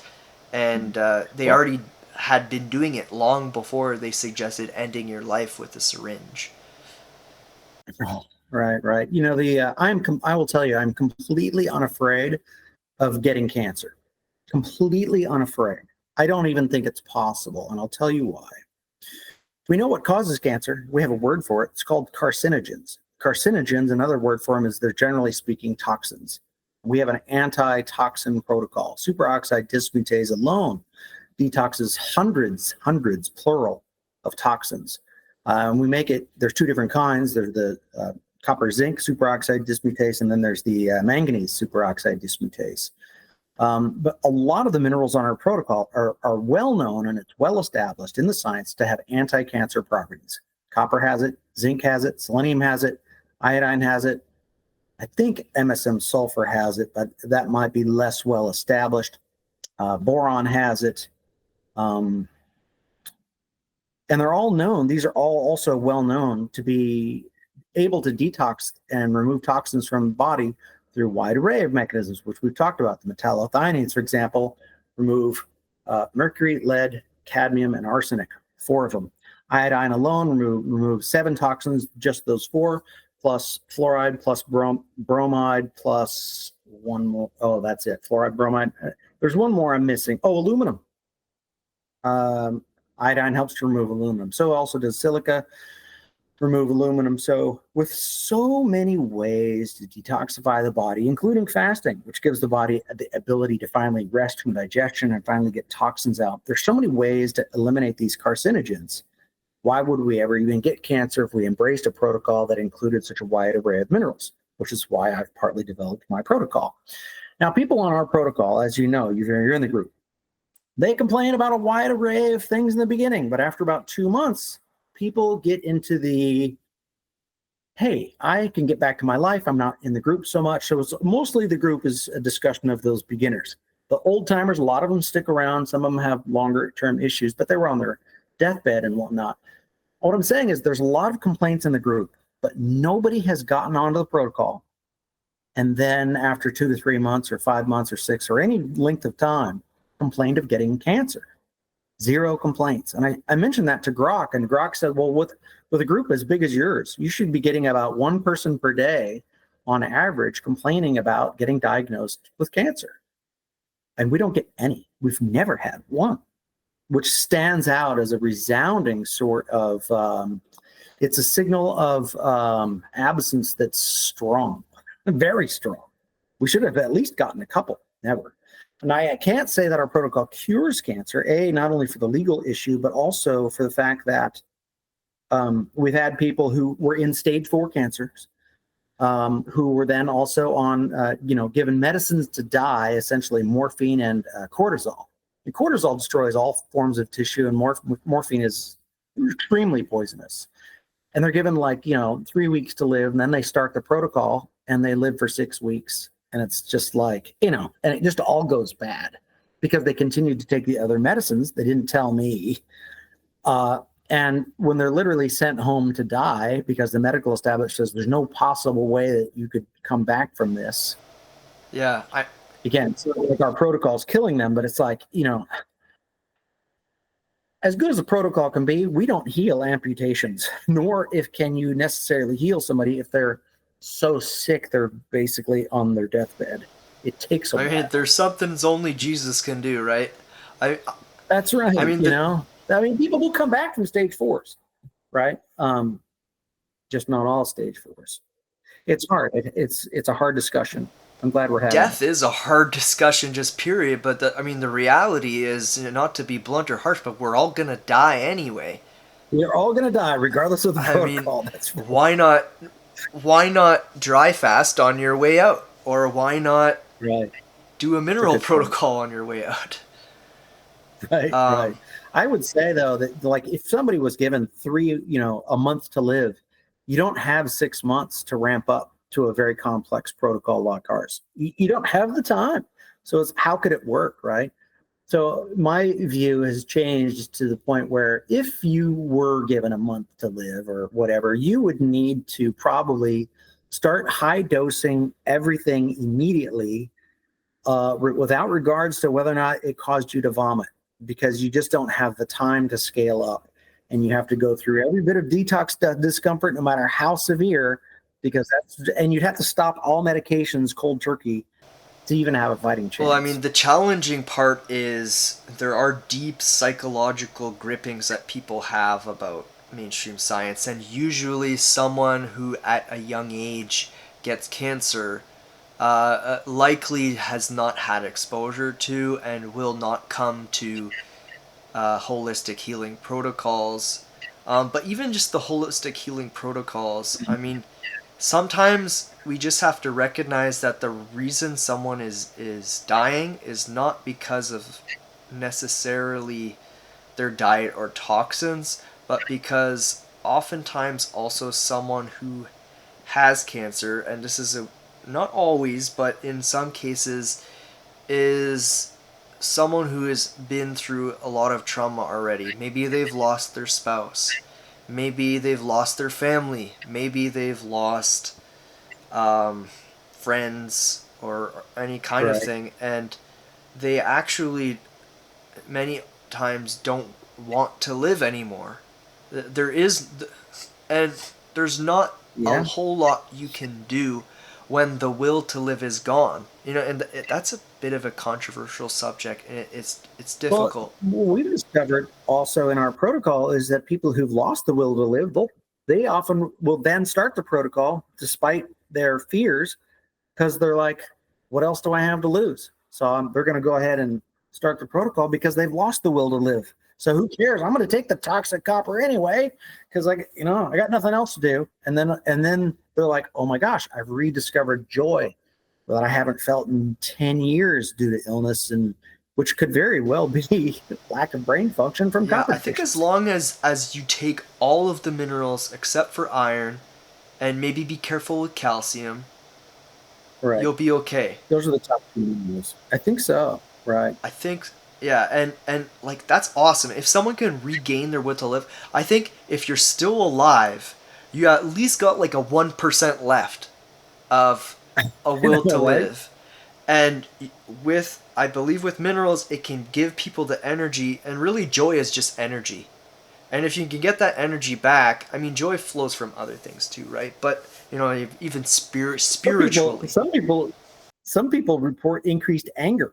And the funny thing is you cannot have anger unless you have energy, because anger will really sap your emotions Yeah, it's too, like or sap your misdirected energy. energy. Right, but we live in a very toxic society that says if you're angry, you're wrong, or that it's immoral to be angry. But there is such a thing as righteous anger that the Bible talks about, and there's a lot of injustice in the world. So anger is not always wrong. Anger, and I had to grapple with this myself, that anger itself is a natural reaction to injustice or being oppressed by other people. I mean, if you get hit in the face, if you're not mad, something's wrong with you. You should be mad if somebody punches you in the face because it allows you to defend yourself. You're going to need extra energy and an adrenaline rush and oh, how dare you, just at least get yourself out of that situation. It serves a purpose. What do we call emotions and motivation have similar word derivatives? The emotions create the motivation we need to leave a dangerous situation. So being angry is not always bad. Sometimes it's required to help us get off our butts and get out of that situation. Yeah, no, man, it's a wide-ranging conversation. I really enjoyed this one with you. We are approaching beyond 90 minutes. Oh yes, I don't know if you have a little bit more time that's left, but want to be respectful of your time. But it. it's been incredible. I like this. Let's see if what I can summarize from this. I think a lot of people misunderstand the detox process, and they don't understand that it's going to take about 2 months to get through the worst of the detox. Usually a month, sometimes up to 2 months. Say, and in the worst cases, it could be 3 or 4 months. We're all different. We all have different amounts of toxicity. And a lot of people they will say, "Well, I tried Hommel's protocol for a month or 2 months, and it made me feel worse." Yeah, that's what it's supposed to do because it's getting the toxins out and better out than in, and it's not always a pleasant process.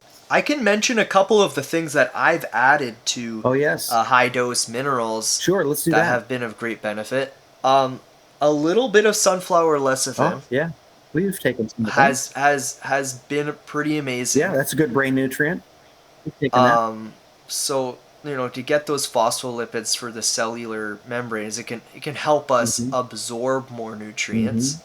It can also help us for one specific enzyme that Andrew talks about, LRAT. It helps us. It actually helps us convert retinol to retinoic acid, and whatever that's doing, whether it's a toxic process or not, it's something that does seem to be important for some immune cells and for some genetic expression.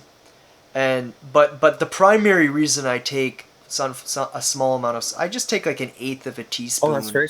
like just a small Mm. amount, just with every meal, Oh, so it absorbs well. I don't take a lot because I know some people who take a lot of sunflower lecithin can have large surges in acetylcholine, which can cause things like mood disorders, depression, that interesting. kind of thing. But if you're careful with it, and you just take a little bit amount, a little bit of it, or you're having egg yolks or both, because they both have different phospholipids. Like there's phosphatidylcholine, there's phosphatidylethyl, all these, I can't pronounce them all, but stigmalin, all these different phospholipids.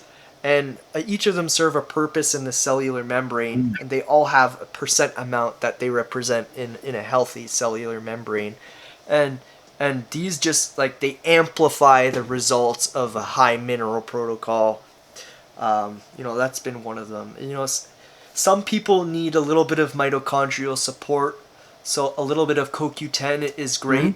But once it's expensive. That's Yeah. the issue. But once you get enough minerals, your body should be able to make a whole bunch of CoQ10 on its own. It's just maybe just nice at the beginning when you're struggling a little bit. That's a good idea. And obviously sunlight is extremely Super important. important. We Like got sun yesterday. yeah, it's Happy straight it's a time. non-negotiable. Yeah. And exercise. I don't. We haven't emphasized exercise enough, but exercise is a big part of my life. I've always been an athlete. We're trying to exercise more and more, and even I found it's super important to exercise multiple times throughout the day, even if it's only moderate or easy exercise. That increased blood flow is so important, especially for me because I'm a researcher. Tend to sit on the couch, do a lot of reading and writing.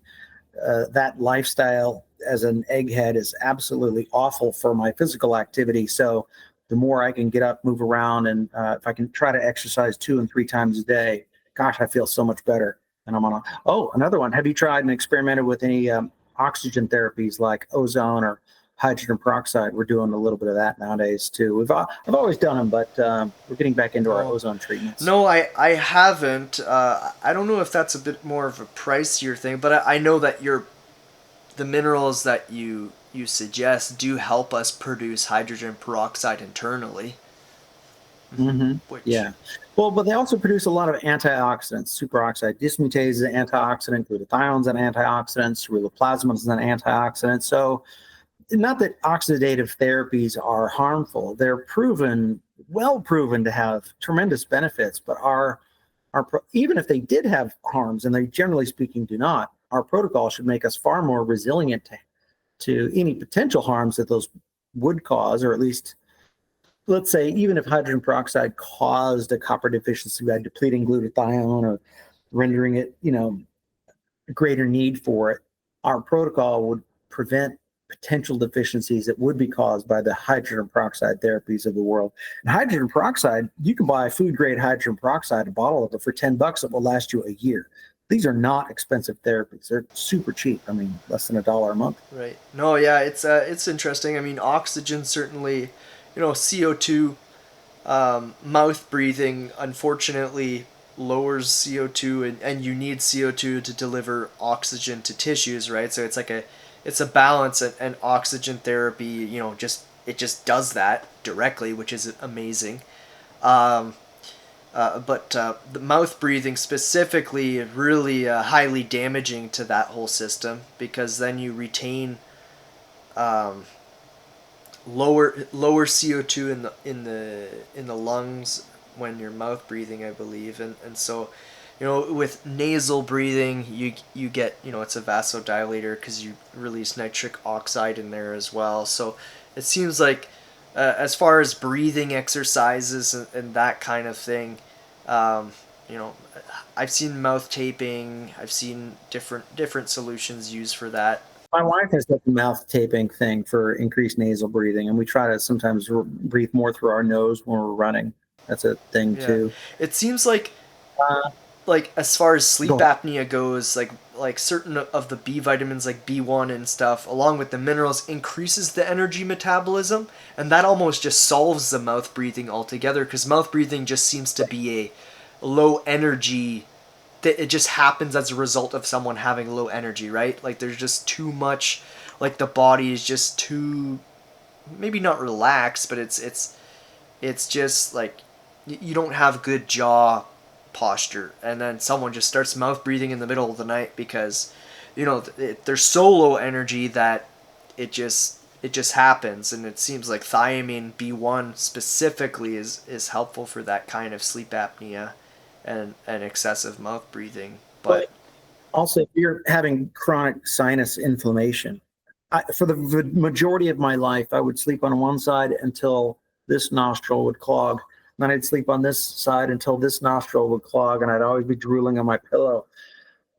My nostrils are all clear since the protocol. And everyone talks about how that happens too. And so if the nostrils are clear, nose breathing is a natural result. You don't have to try or tape your mouth there.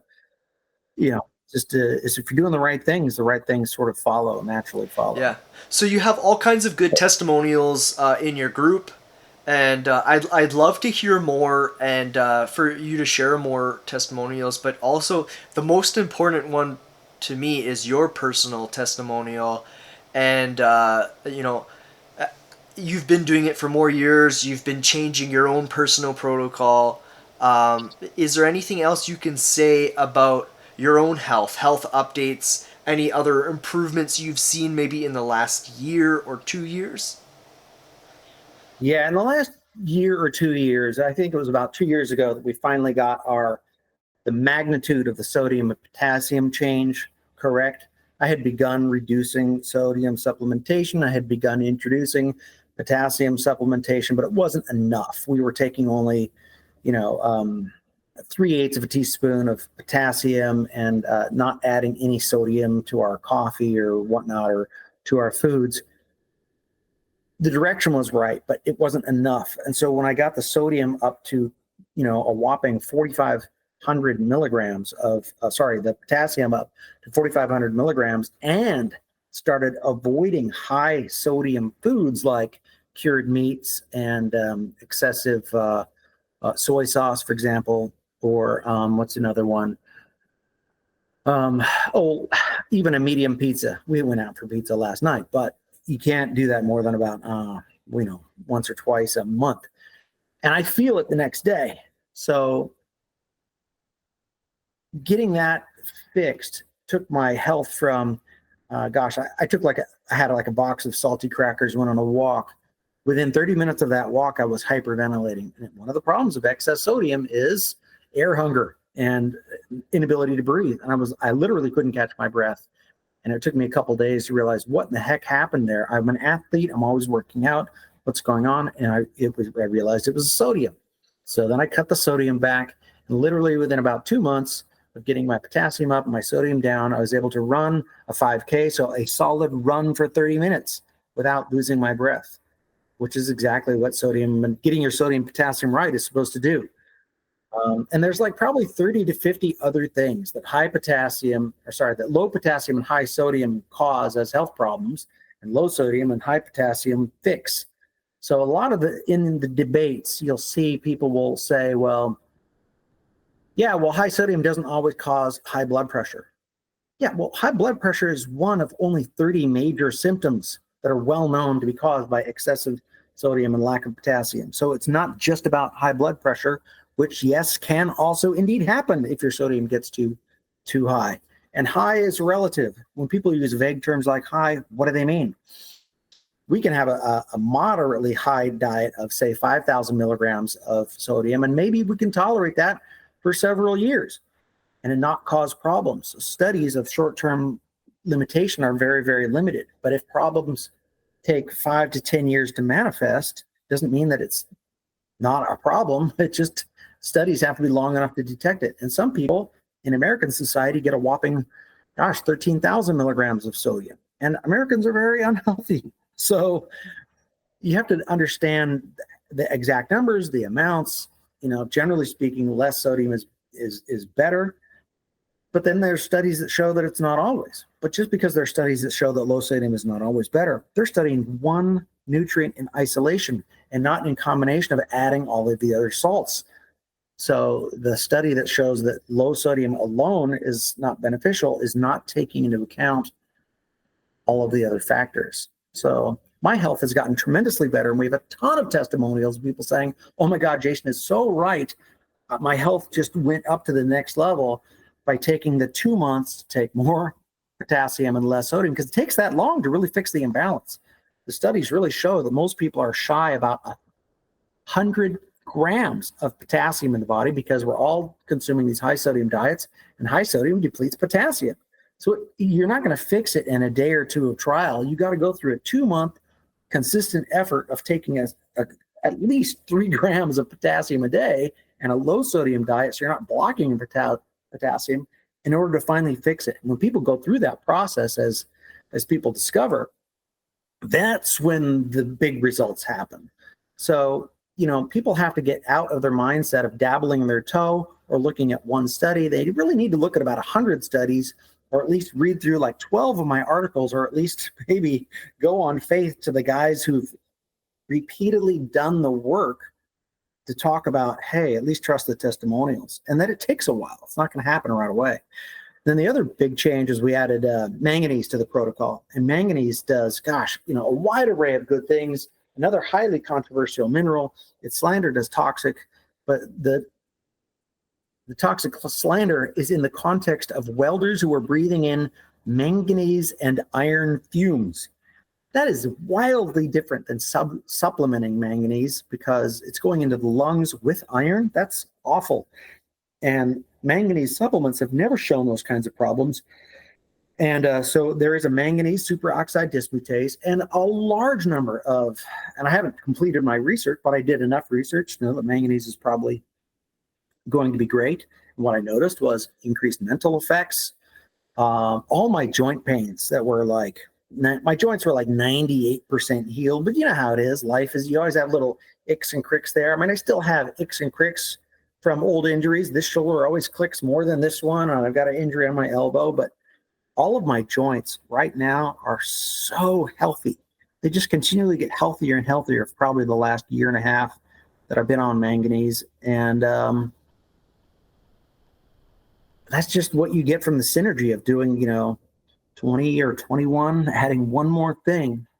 It fixes everything in the body. And it could very well be that high copper could deplete manganese. So manganese might be more important for our protocol than for the average person if high copper depletes manganese, and there's evidence that that might be the case. And also, if you look at the high manganese studies where they study it in isolation, it could be that the problems of taking 200 to 300 milligrams of manganese are only a problem because they're not taking in any copper. But if you're taking high copper and 30 milligrams of copper and 20 milligrams of manganese, you should be in balance and there should be no problems. Sure enough, we don't have any problems. Yeah, no, that's awesome. And, it's, I love this interview. We've gone over so many different things, but I still haven't asked a lot of personal questions. So if you'd allow me to indulge, you're gonna ask I me a few think more, you go people for it. want to know a lot about Jason, right? So, you've done a lot of different things. You've experimented many times. You've been doing this for many years. I think people are really interested to know, like, what kind of other things would you consider? And, health is a never-ending journey, and we can heal in so many different ways. I mean, obviously our physical body is one of them, and that's kind of we're not lying. Like, this is the main topic of our conversation is physical health. We haven't delved super, although we did have some interesting spiritual conversations about death. I mean, our big focus here is physical health, and it'd be awesome maybe to go in depth into spiritual and other kinds of things another time maybe. Yeah, we're reaching on 2 hours. Yeah, is anybody going to tune in for this long? Well, Joe Rogan, he goes for 3.5. I'll give you another half hour to an hour if you want to go that far. No, I think we'll just do personal questions, and I think if we want to do another one, we should. Okay. So as far as like, would you consider, like, since now you've been doing high copper for years, would you consider backing off the copper and lowering for a period of time, or just trying a period of ceasing all minerals to see like what kind of like, it almost sounds crazy. Like even for me, for myself, is like I've been taking minerals, I've been taking supplements for so long. Like what would it be like if just out of nowhere I just stopped all my supplements just to see like how is my body now, like I've maybe had a chance to store up some stuff like for a small period of time, what would my body be like running on um, regular food, or hopefully maybe just at least organic food, trying to get some minerals from no supplements at all. I've got three answers for you on that one. Number one, I've already tried stopping copper for a while. And the reason why I stopped copper for a while was it was giving me nausea. And I prior to the stopping experiment, I'd only taken, say, 3, 6, or 9 milligrams. And I had identified that I was getting nausea from the copper among all the other supplements that I was taking. And so I was like, I'm going to intuitively listen to my own body's wisdom, which is telling me that copper is creating nausea. So therefore, I'm not going to take it. And I know that I knew enough at that point to realize I didn't have a nosebleed for an entire year. And I knew that copper helps to stop bleeding. And when I had learned that, I'm like, well, this is great because I actually have a bleeding disorder. So I just said, well, I will stop the copper. And when I get a nosebleed, that will be my clue to take the copper again. So I have like a fail-safe mechanism that I will know. And sure enough, that happened. I started taking the copper again. I found my way back to it. But in my copper deficiency experiment, and I had almost always in my life taken at least 3 milligrams of copper once or twice a week or once or twice a month, just in the background. It was never a big thing for me. I just knew that it was a semi-valuable supplement. Maybe there were a couple of years I kind of went without it. But the point is, in my new copper deficiency experiment, I was taking a lot more of the other minerals that can deplete copper, like MSM sulfur or zinc and whatnot. I wasn't taking iron. But anyways, I finally fainted. I mean, all my life I had these dizzy spells where you get up off the couch and you feel a little faint. They call it POTS, postural orthopedic tachy syndrome. I don't know. I was never diagnosed. I just knew that if I stood up too fast, sometimes I get dizzy. Had no idea why. For the entire 7 years I've been on copper now, that's never been a problem. Had been a problem most of my life. And in my copper deficiency experiment, I finally fainted once. I got up. I was in the bathroom. I could feel it coming on. I'm like, oh, I better lower my head to get blood back into my head. And boom, I woke up on the floor. That was not okay. So it was right after that, maybe a month after that, that I got nosebleeds and I found my way back to copper, and that problem never happened again. And it's in the literature too. We need copper for hormones, and that low blood pressure problem is a failure of the hormonal response to kick in to increase the blood pressure so we don't faint. It's a hormonal problem. Copper helps us make hormones, so of course it would solve that problem. But there were other problems too. I think I had excessive sweating, and so excessive sweating can be from copper deficiency. And I was drenching like 5 t-shirts a night in, my thermostat was set to 70 degrees, which I now find nice and cool and pleasant. I almost never have the excessive sweating problem. Getting the sodium-potassium fixed that problem too. Okay, so this is the second answer to that problem. Numerous people in the group have left the group, quit all supplements. They usually come back within around 2 to 3 or 4 months. A lot of their health problems come back. We have a situation where there's tons of toxins in our environment, and our food is widely depleted in copper and iodine, and copper and iodine heal the body in each 200 different ways. Why would we stop trying to heal a body in 200 different ways when we know they're so safe at really high doses? I've just considered that I will be doing this for life. Finally, we'll get to pulse dosing, and that is occasionally, sometimes, it might be beneficial to just quit everything for a day or two, just to kind of let the body catch up to whatever it's doing, unburden it with the difficulty of trying to remove all of the good minerals, it just sort of catches up. We call it pulse dosing. You quit for a couple of days, usually causes, if there were any problems while you were on the protocol, a lot of them resolve. Then you can start the protocol again, and then all of a sudden, wow, those problems are gone, whatever they were. It's just pulse dosing is a good way to sort of fix problems.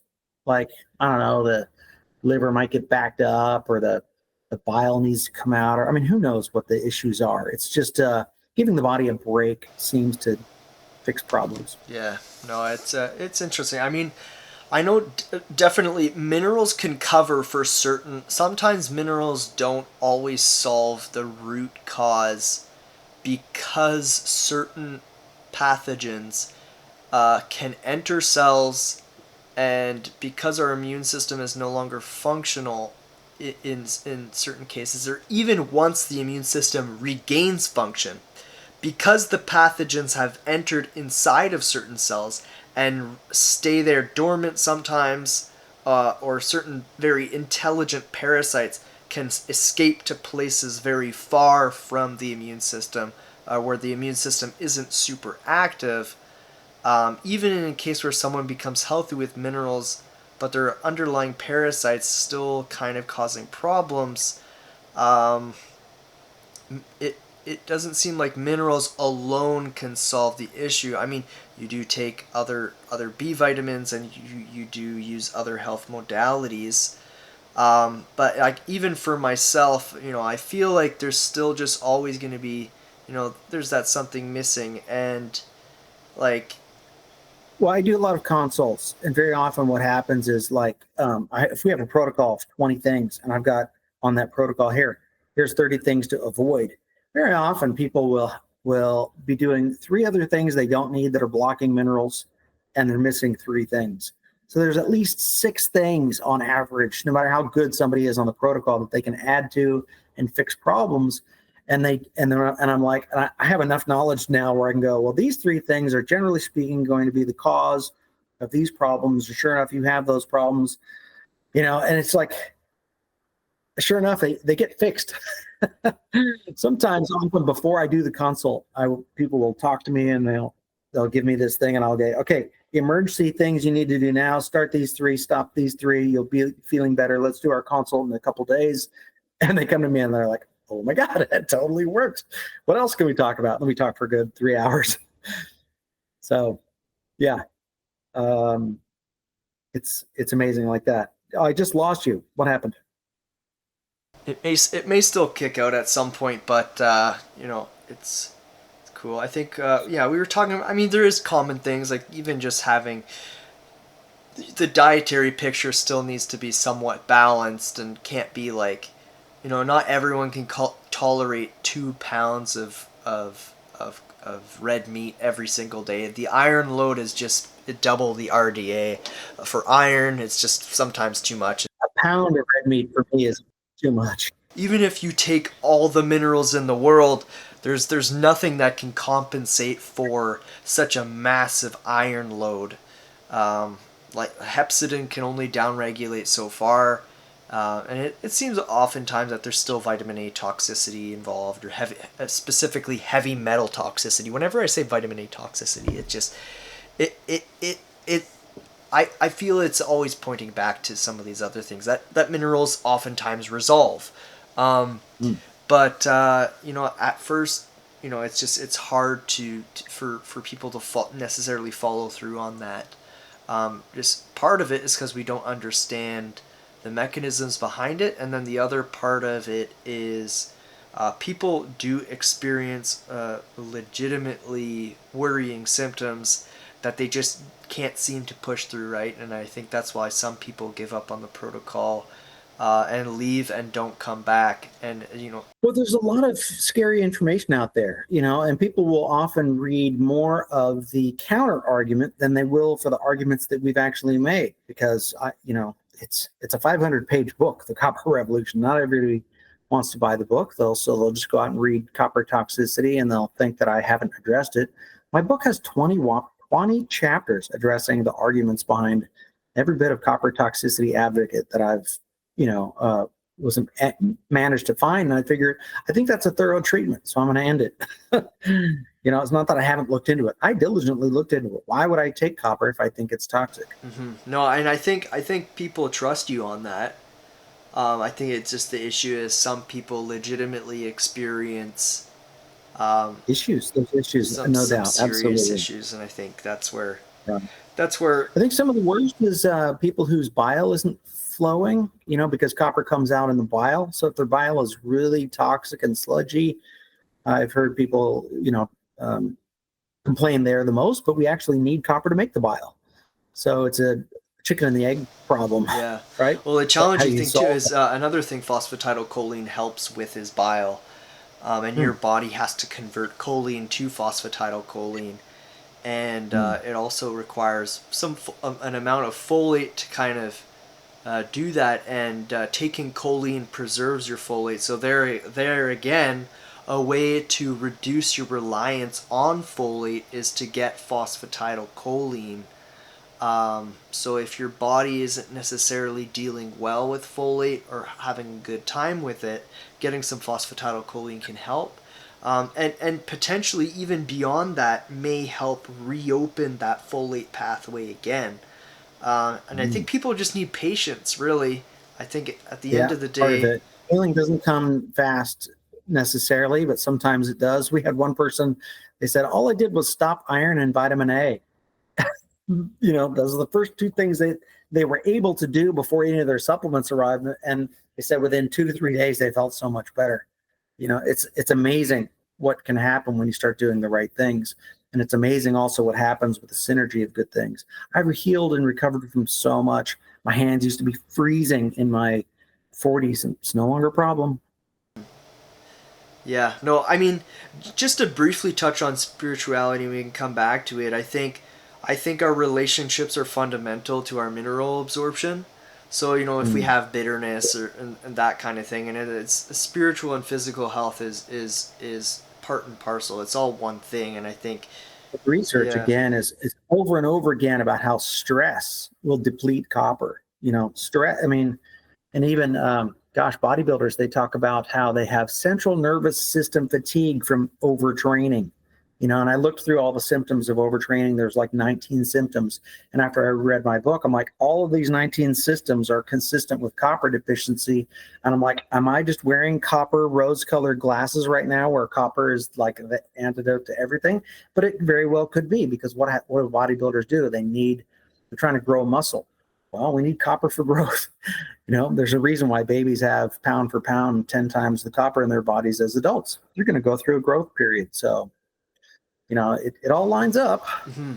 yeah. I mean, it's certainly like say someone has like family trauma or they have difficulty in relationships with say parents or friends and such, and there's bitterness or unforgiveness. I mean, certainly like that amount of stress, those Absolutely. kinds of things that can cause self-confidence issues, things that can affect someone's you know just social abilities, just not being able to be social because of social anxiety from old wounds and traumas and such, like that, Right. those things.